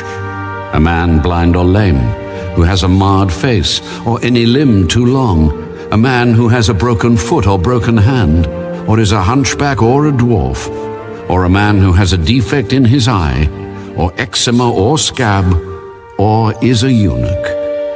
No man of the descendants of Aaron the priest who has a defect shall come near to offer the offerings made by fire to the Lord. He has a defect. He shall not come near to offer the bread of his God. He may eat the bread of his God, both the most holy and the holy. Only he shall not go near the veil or approach the altar, because he has a defect, lest he profane my sanctuaries. For I, the Lord, sanctify them. And Moses told it to Aaron and his sons, and to all the children of Israel.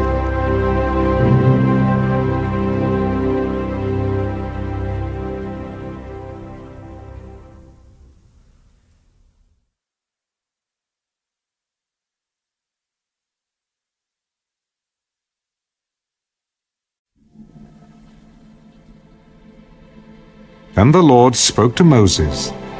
Speak to Aaron and his sons, that they separate themselves from the holy things of the children of Israel, and that they do not profane my holy name by what they dedicate to me. I am the Lord. Say to them, whoever of all your descendants throughout your generations who goes near the holy things which the children of Israel dedicate to the Lord while he has uncleanness upon him, that person shall be cut off from my presence. I am the Lord. Whatever man of the descendants of Aaron who is a leper or has a discharge shall not eat the holy offerings until he is clean.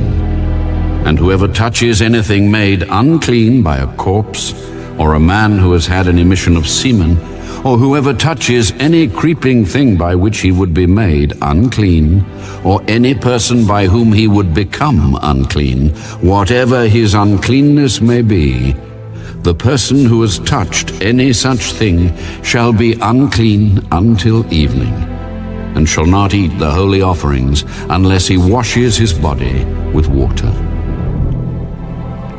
And when the sun goes down, he shall be clean. And afterward he may eat the holy offerings, because it is his food. Whatever dies naturally, or is torn by beasts, he shall not eat, to defile himself with it. I am the Lord. They shall therefore keep my ordinance, lest they bear sin for it and die thereby, if they profane it. I, the Lord, sanctify them. No outsider shall eat the holy offering. One who dwells with the priest or a hired servant shall not eat the holy thing. But if the priest buys a person with his money, he may eat it. And one who is born in his house may eat his food. If the priest's daughter is married to an outsider, she may not eat of the holy offerings.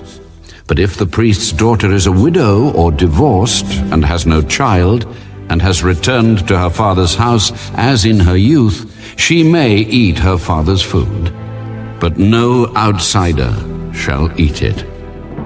And if a man eats the holy offering unintentionally, then he shall restore a holy offering to the priest, and add 1/5 to it. They shall not profane the holy offerings of the children of Israel, which they offer to the Lord, or allow them to bear the guilt of trespass when they eat their holy offerings. For I, the Lord, sanctify them. And the Lord spoke to Moses. Speak to Aaron and his sons and to all the children of Israel, and say to them, whatever man of the house of Israel or of the strangers in Israel who offers his sacrifice for any of his vows or for any of his free will offerings, which they offer to the Lord as a burnt offering, you shall offer of your own free will a male without blemish from the cattle, from the sheep, or from the goats. Whatever has a defect you shall not offer, for it shall not be acceptable on your behalf. And whoever offers a sacrifice of a peace offering to the Lord to fulfill his vow, or a free will offering from the cattle or the sheep, it must be perfect to be accepted. There shall be no defect in it. Those that are blind or broken or maimed, or have an ulcer or eczema or scabs, you shall not offer to the Lord, nor make an offering by fire of them on the altar to the Lord. Either a bull or a lamb that has any limb too long or too short, you may offer as a free will offering. But for a vow it shall not be accepted. You shall not offer to the Lord what is bruised or crushed or torn or cut. Nor shall you make any offering of them in your land, nor from a foreigner's hand shall you offer any of these as the bread of your God, because their corruption is in them, and defects are in them. They shall not be accepted on your behalf. And the Lord spoke to Moses. When a bull or a sheep or a goat is born, it shall be 7 days with its mother. And from the 8th day and thereafter, it shall be accepted as an offering made by fire to the Lord. Whether it is a cow or ewe, do not kill both her and her young on the same day. And when you offer a sacrifice of thanksgiving to the Lord, offer it of your own free will. On the same day it shall be eaten. You shall leave none of it until morning. I am the Lord. Therefore you shall keep my commandments and perform them. I am the Lord.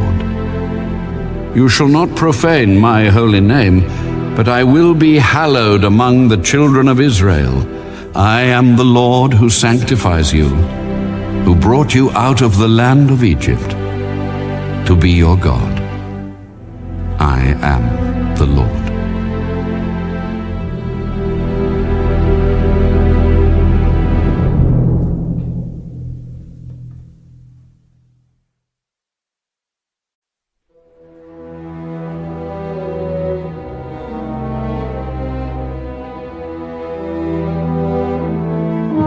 And the Lord spoke to Moses. Speak to the children of Israel, and say to them, The feasts of the Lord, which you shall proclaim to be holy convocations, these are my feasts. 6 days shall work be done, but the 7th day is a Sabbath of solemn rest, a holy convocation. You shall do no work on it. It is the Sabbath of the Lord in all your dwellings. These are the feasts of the Lord, holy convocations, which you shall proclaim at their appointed times. On the 14th day of the first month at twilight is the Lord's Passover, and on the 15th day of the same month is the feast of unleavened bread to the Lord. 7 days you must eat unleavened bread. On the first day you shall have a holy convocation. You shall do no customary work on it, but you shall offer an offering made by fire to the Lord for 7 days. The 7th day shall be a holy convocation. You shall do no customary work on it. Speak to the children of Israel, and say to them, When you come into the land which I give to you, and reap its harvest, then you shall bring a sheaf of the first fruits of your harvest to the priest. He shall wave the sheaf before the Lord to be accepted on your behalf. On the day after the Sabbath, the priest shall wave it. And you shall offer on that day, when you wave the sheaf, a male lamb of the first year, without blemish, as a burnt offering to the Lord. Its grain offering shall be 2/10 of an ephah of fine flour mixed with oil, an offering made by fire to the Lord for a sweet aroma. And its drink offering shall be of wine, 1/4 of a hin. You shall eat neither bread, nor parched grain, nor fresh grain, until the same day that you have brought an offering to your God. It shall be a statute forever throughout your generations in all your dwellings. And you shall count for yourselves from the day after the Sabbath, from the day that you brought the sheaf of the wave offering. 7 Sabbaths shall be completed.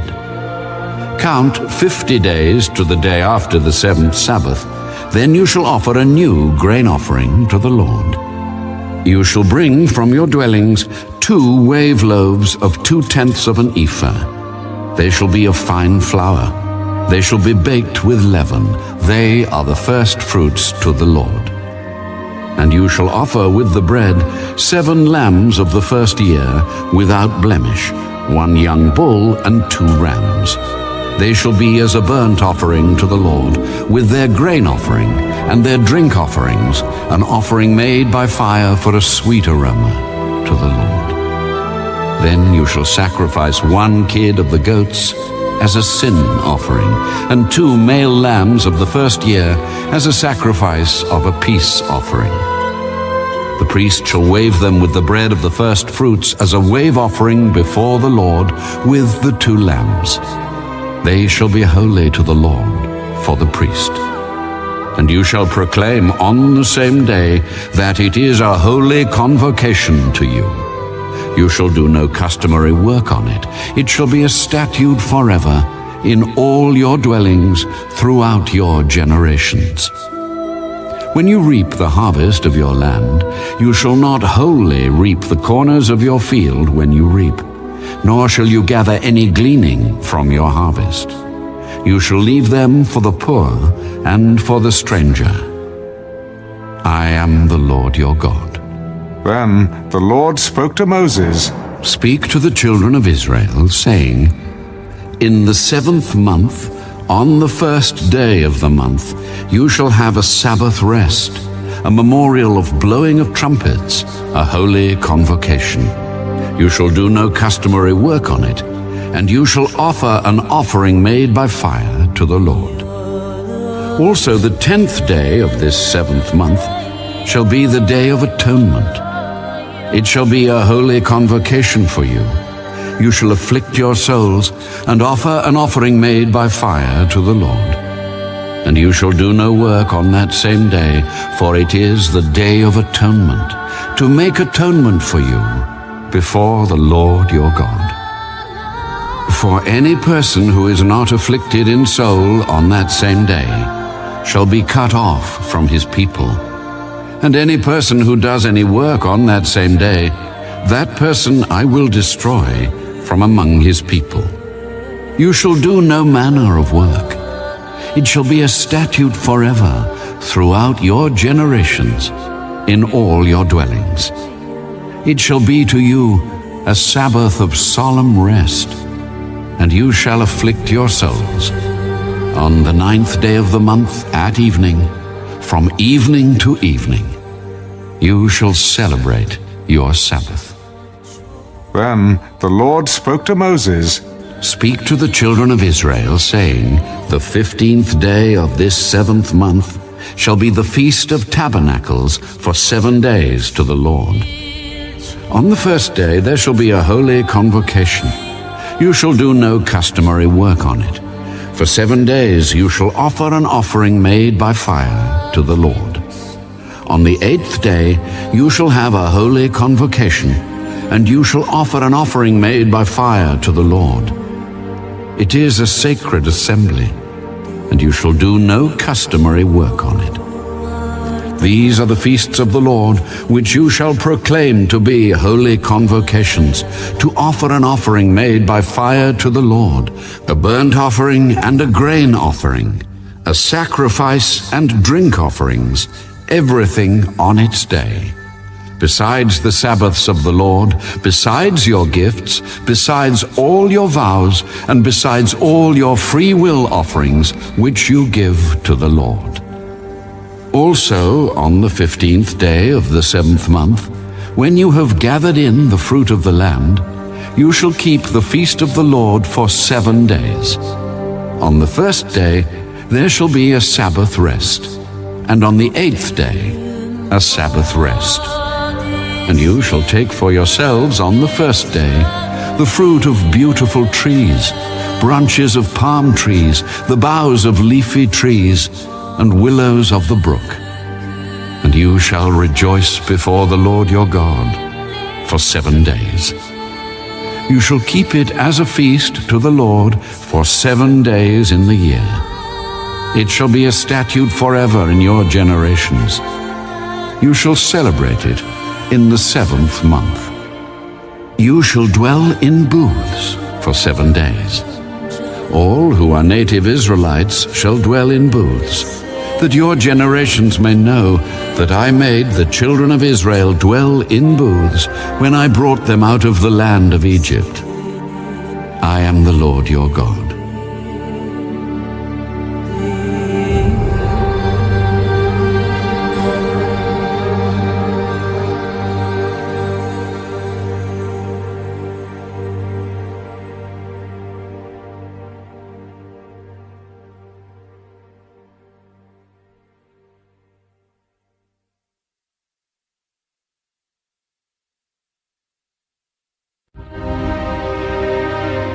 So Moses declared to the children of Israel the feasts of the Lord.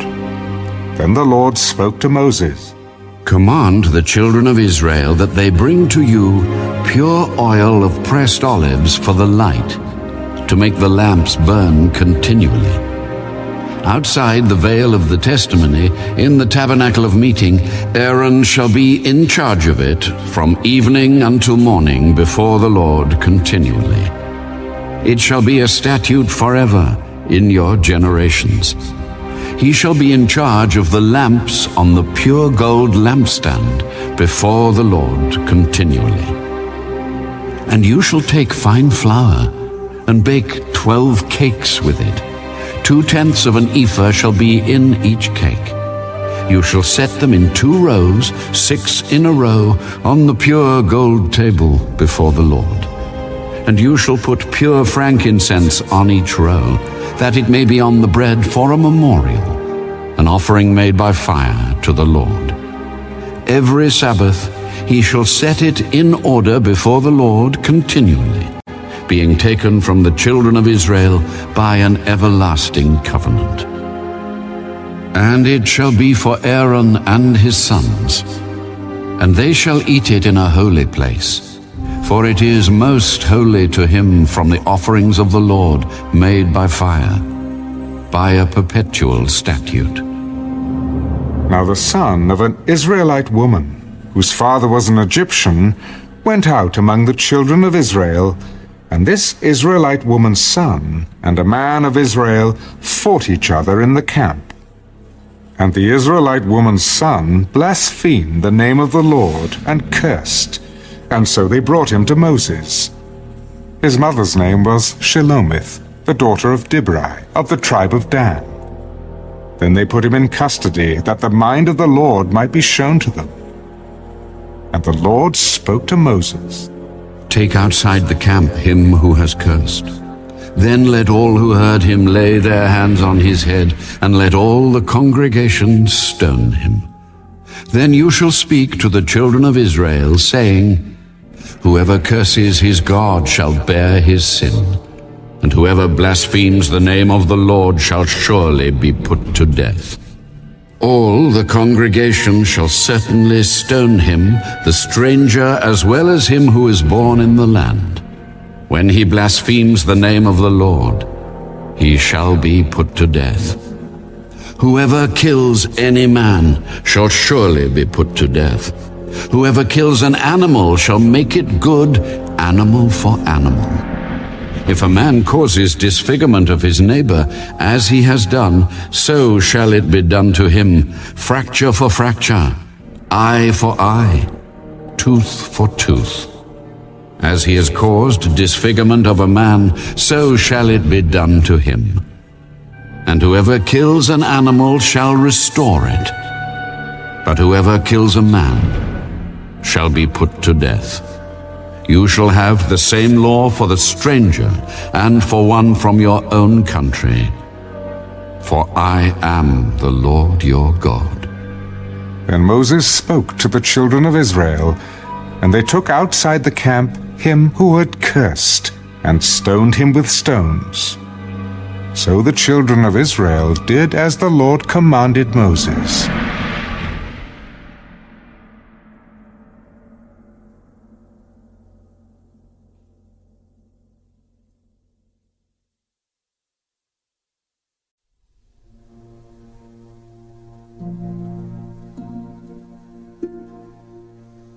And the Lord spoke to Moses on Mount Sinai, Speak to the children of Israel, and say to them, When you come into the land which I give you, then the land shall keep a Sabbath to the Lord.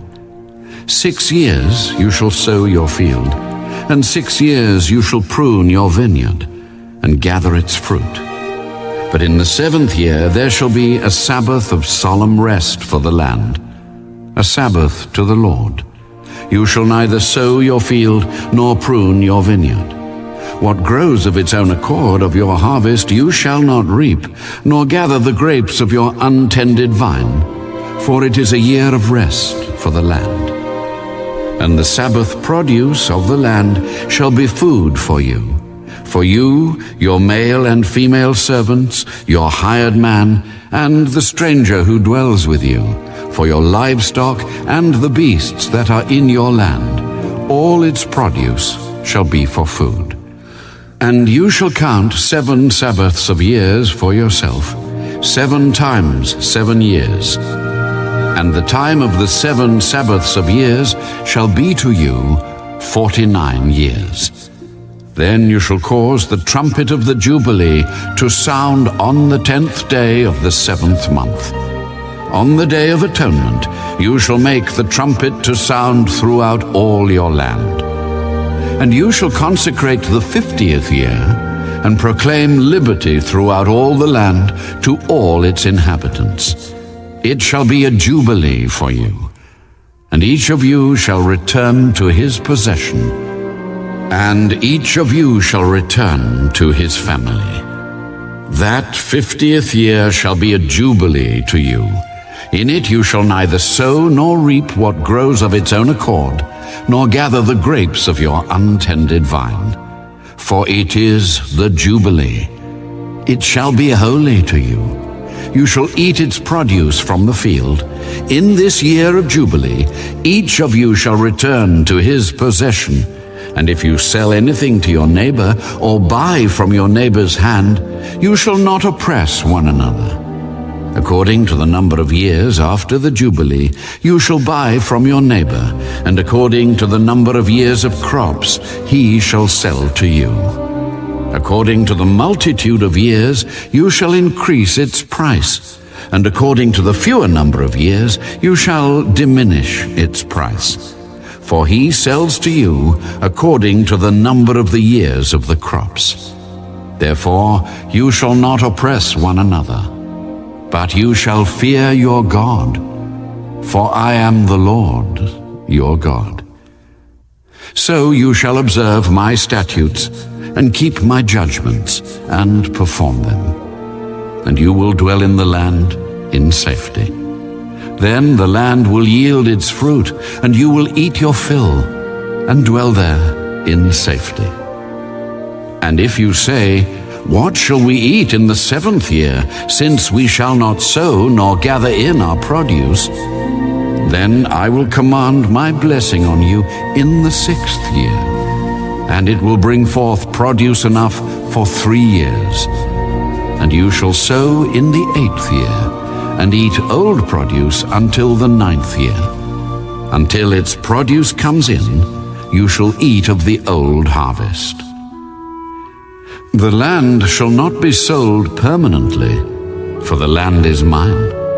For you are strangers and sojourners with me, and in all the land of your possession you shall grant redemption of the land. If one of your brethren becomes poor and has sold some of his possession, and if his redeeming relative comes to redeem it, then he may redeem what his brother sold. Or if the man has no one to redeem it, but he himself becomes able to redeem it, then let him count the years since its sale, and restore the remainder to the man to whom he sold it, that he may return to his possession. But if he is not able to have it restored to himself, then what was sold shall remain in the hand of him who bought it until the year of Jubilee. And in the Jubilee it shall be released, and he shall return to his possession. If a man sells a house in a walled city, then he may redeem it within a whole year after it is sold. Within a full year he may redeem it. But if it is not redeemed within the space of a full year, then the house in the walled city shall belong permanently to him who bought it throughout his generations. It shall not be released in the Jubilee. However, the houses of villages which have no wall around them shall be counted as the fields of the country. They may be redeemed, and they shall be released in the Jubilee. Nevertheless, the cities of the Levites and the houses in the cities of their possession, the Levites may redeem at any time.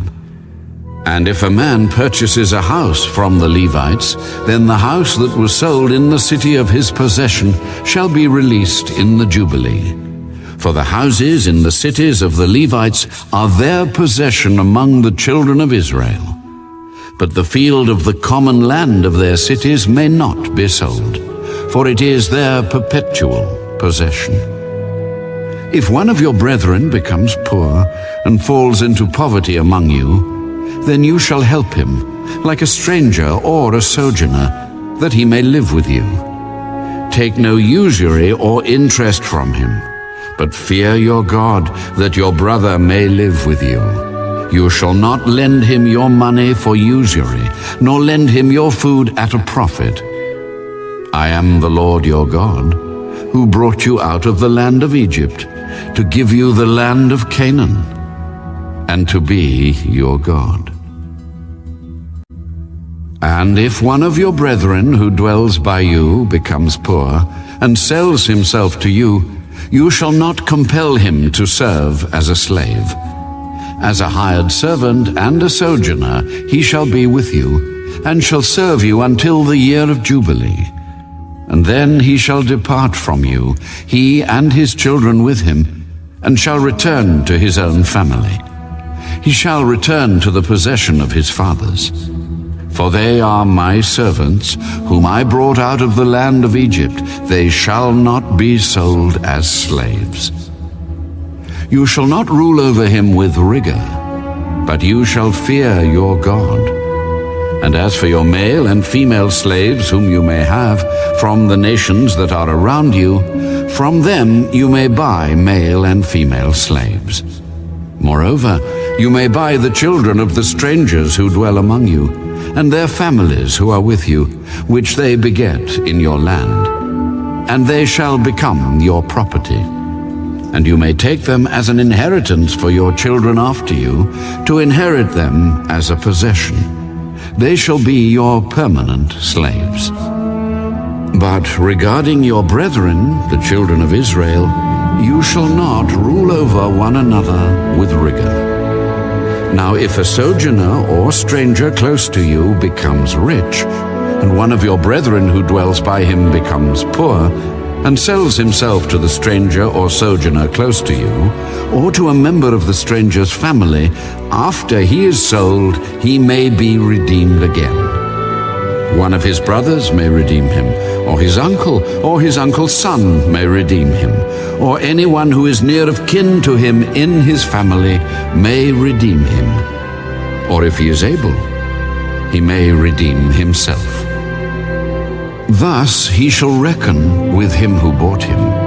The price of his release shall be according to the number of years from the year that he was sold to him until the year of Jubilee.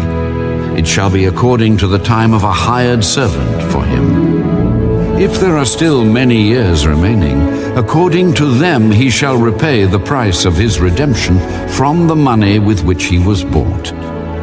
And if there remain but a few years until the year of Jubilee, then he shall reckon with him, and according to his years he shall repay him the price of his redemption. He shall be with him as a yearly hired servant, and he shall not rule with rigor over him in your sight. And if he is not redeemed in these years, then he shall be released in the year of Jubilee, he and his children with him. For the children of Israel are servants to me.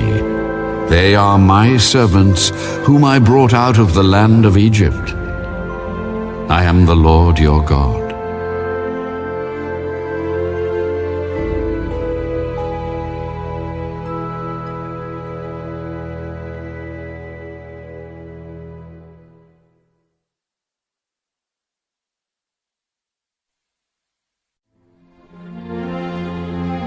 You shall not make idols for yourselves. Neither a carved image nor a sacred pillar shall you rear up for yourselves, nor shall you set up an engraved stone in your land to bow down to it. For I am the Lord your God. You shall keep my Sabbaths and reverence my sanctuary. I am the Lord. If you walk in my statutes and keep my commandments and perform them, then I will give you rain in its season. The land shall yield its produce, and the trees of the field shall yield their fruit. Your threshing shall last till the time of vintage, and the vintage shall last till the time of sowing. You shall eat your bread to the full, and dwell in your land safely. I will give peace in the land, and you shall lie down, and none will make you afraid. I will rid the land of evil beasts, and the sword will not go through your land. You will chase your enemies, and they shall fall by the sword before you. 5 of you shall chase 100, and 100 of you shall put 10,000 to flight. Your enemies shall fall by the sword before you. For I will look on you favorably, and make you fruitful, multiply you, and confirm my covenant with you. You shall eat the old harvest, and clear out the old because of the new. I will set my tabernacle among you, and my soul shall not abhor you. I will walk among you, and be your God, and you shall be my people. I am the Lord your God, who brought you out of the land of Egypt, that you should not be their slaves. I have broken the bands of your yoke, and made you walk upright. But if you do not obey me, and do not observe all these commandments, and if you despise my statutes, or if your soul abhors my judgments, so that you do not perform all my commandments, but break my covenant, I also will do this to you. I will even appoint terror over you, wasting disease and fever, which shall consume the eyes, and cause sorrow of heart. And you shall sow your seed in vain, for your enemies shall eat it. I will set my face against you, and you shall be defeated by your enemies. Those who hate you shall reign over you, and you shall flee when no one pursues you. And after all this, if you do not obey me, then I will punish you 7 times more for your sins. I will break the pride of your power. I will make your heavens like iron, and your earth like bronze. And your strength shall be spent in vain. For your land shall not yield its produce, nor shall the trees of the land yield their fruit. Then, if you walk contrary to me, and are not willing to obey me, I will bring on you 7 times more plagues, according to your sins. I will also send wild beasts among you, which shall rob you of your children, destroy your livestock, and make you few in number, and your highways shall be desolate. And if by these things you are not reformed by me, but walk contrary to me, then I also will walk contrary to you, and I will punish you yet 7 times for your sins.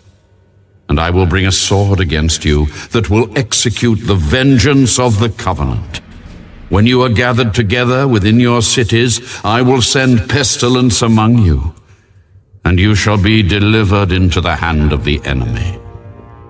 When I have cut off your supply of bread, 10 women shall bake your bread in 1 oven, and they shall bring back your bread by weight, and you shall eat and not be satisfied. And after all this, if you do not obey me, but walk contrary to me, then I also will walk contrary to you in fury. And I, even I, will chastise you 7 times for your sins. You shall eat the flesh of your sons, and you shall eat the flesh of your daughters. I will destroy your high places, cut down your incense altars, and cast your carcasses on the lifeless forms of your idols.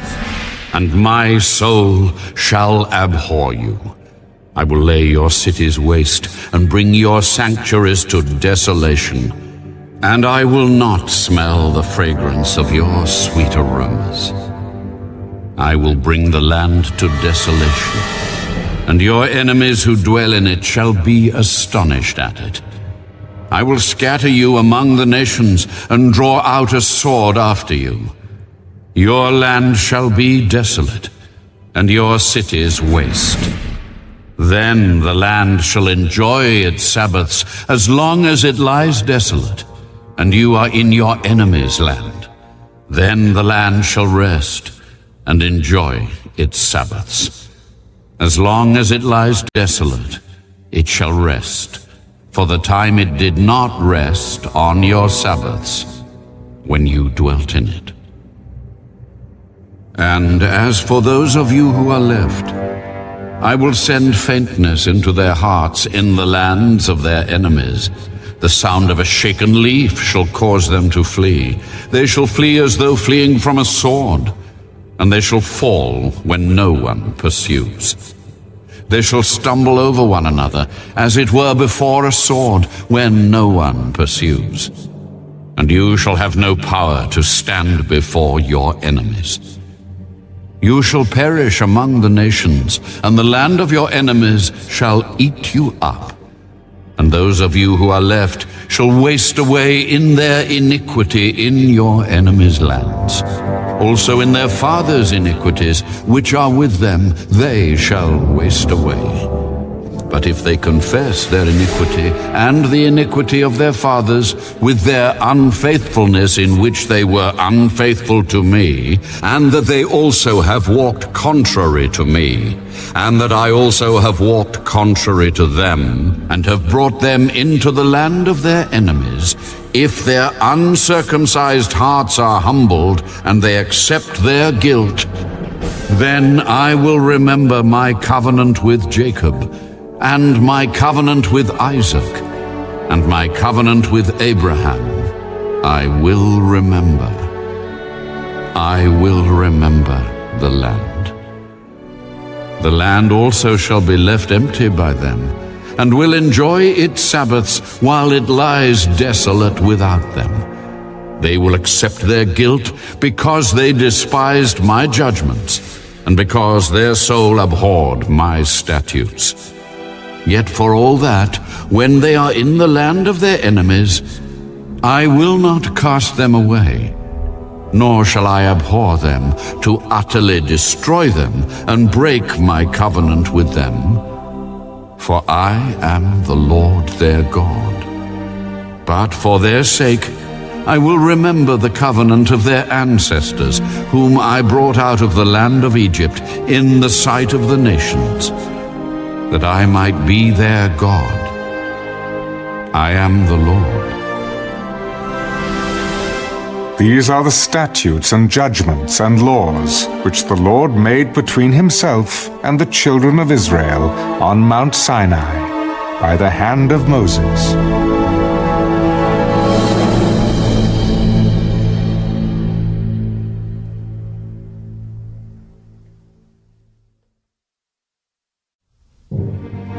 Now the Lord spoke to Moses, Speak to the children of Israel, and say to them, When a man consecrates by a vow certain persons to the Lord according to your valuation, if your valuation is of a male from 20 years old up to 60 years old, then your valuation shall be 50 shekels of silver, according to the shekel of the sanctuary.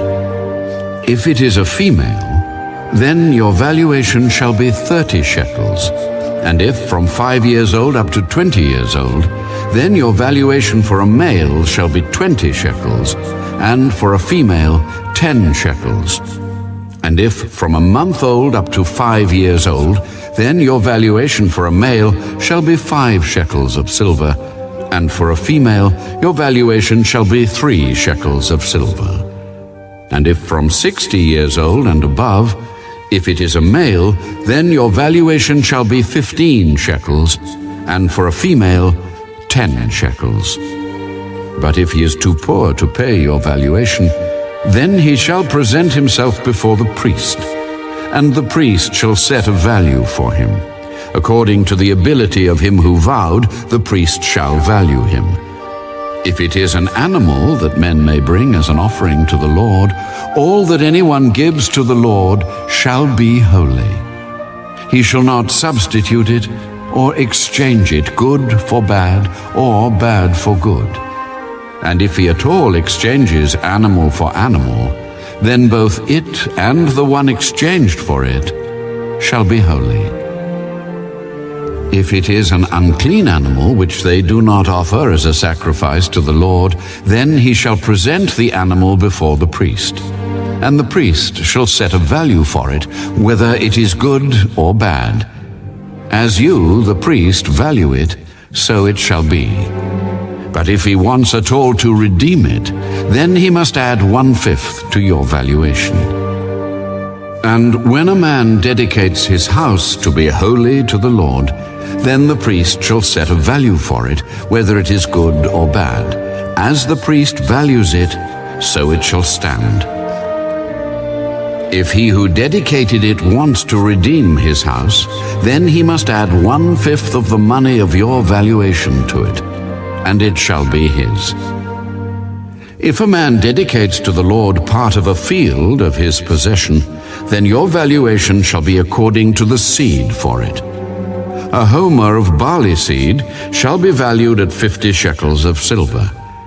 If he dedicates his field from the year of Jubilee, according to your valuation it shall stand.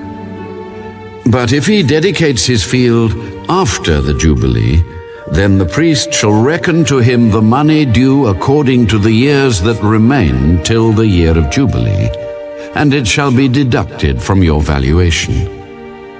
And if he who dedicates the field ever wishes to redeem it, then he must add 1/5 of the money of your valuation to it, and it shall belong to him.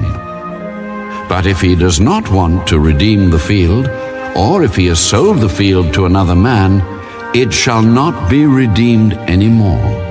But the field, when it is released in the Jubilee, shall be holy to the Lord as a devoted field. It shall be the possession of the priest. And if a man dedicates to the Lord a field which he has bought, which is not the field of his possession, then the priest shall reckon to him the worth of your valuation up to the year of Jubilee, and he shall give your valuation on that day as a holy offering to the Lord. In the year of Jubilee, the field shall return to him from whom it was bought, to the one who owned the land as a possession. And all your valuations shall be according to the shekel of the sanctuary, 20 gerahs to the shekel. But the firstborn of the animals, which should be the Lord's firstborn, no man shall dedicate. Whether it is an ox or sheep, it is the Lord's. And if it is an unclean animal, then he shall redeem it according to your valuation, and shall add 1/5 to it. Or if it is not redeemed, then it shall be sold according to your valuation. Nevertheless, no devoted offering that a man may devote to the Lord of all that he has, both man and beast, or the field of his possession, shall be sold or redeemed. Every devoted offering is most holy to the Lord. No person under the ban who may become doomed to destruction among men shall be redeemed, but shall surely be put to death. And all the tithe of the land, whether of the seed of the land or of the fruit of the tree, is the Lord's. It is holy to the Lord. If a man wants at all to redeem any of his tithes, he shall add 1/5 to it. And concerning the tithe of the herd or the flock, of whatever passes under the rod, the 10th one shall be holy to the Lord. He shall not inquire whether it is good or bad, nor shall he exchange it. And if he exchanges it at all, then both it and the one exchanged for it shall be holy. It shall not be redeemed. These are the commandments which the Lord commanded Moses for the children of Israel on Mount Sinai.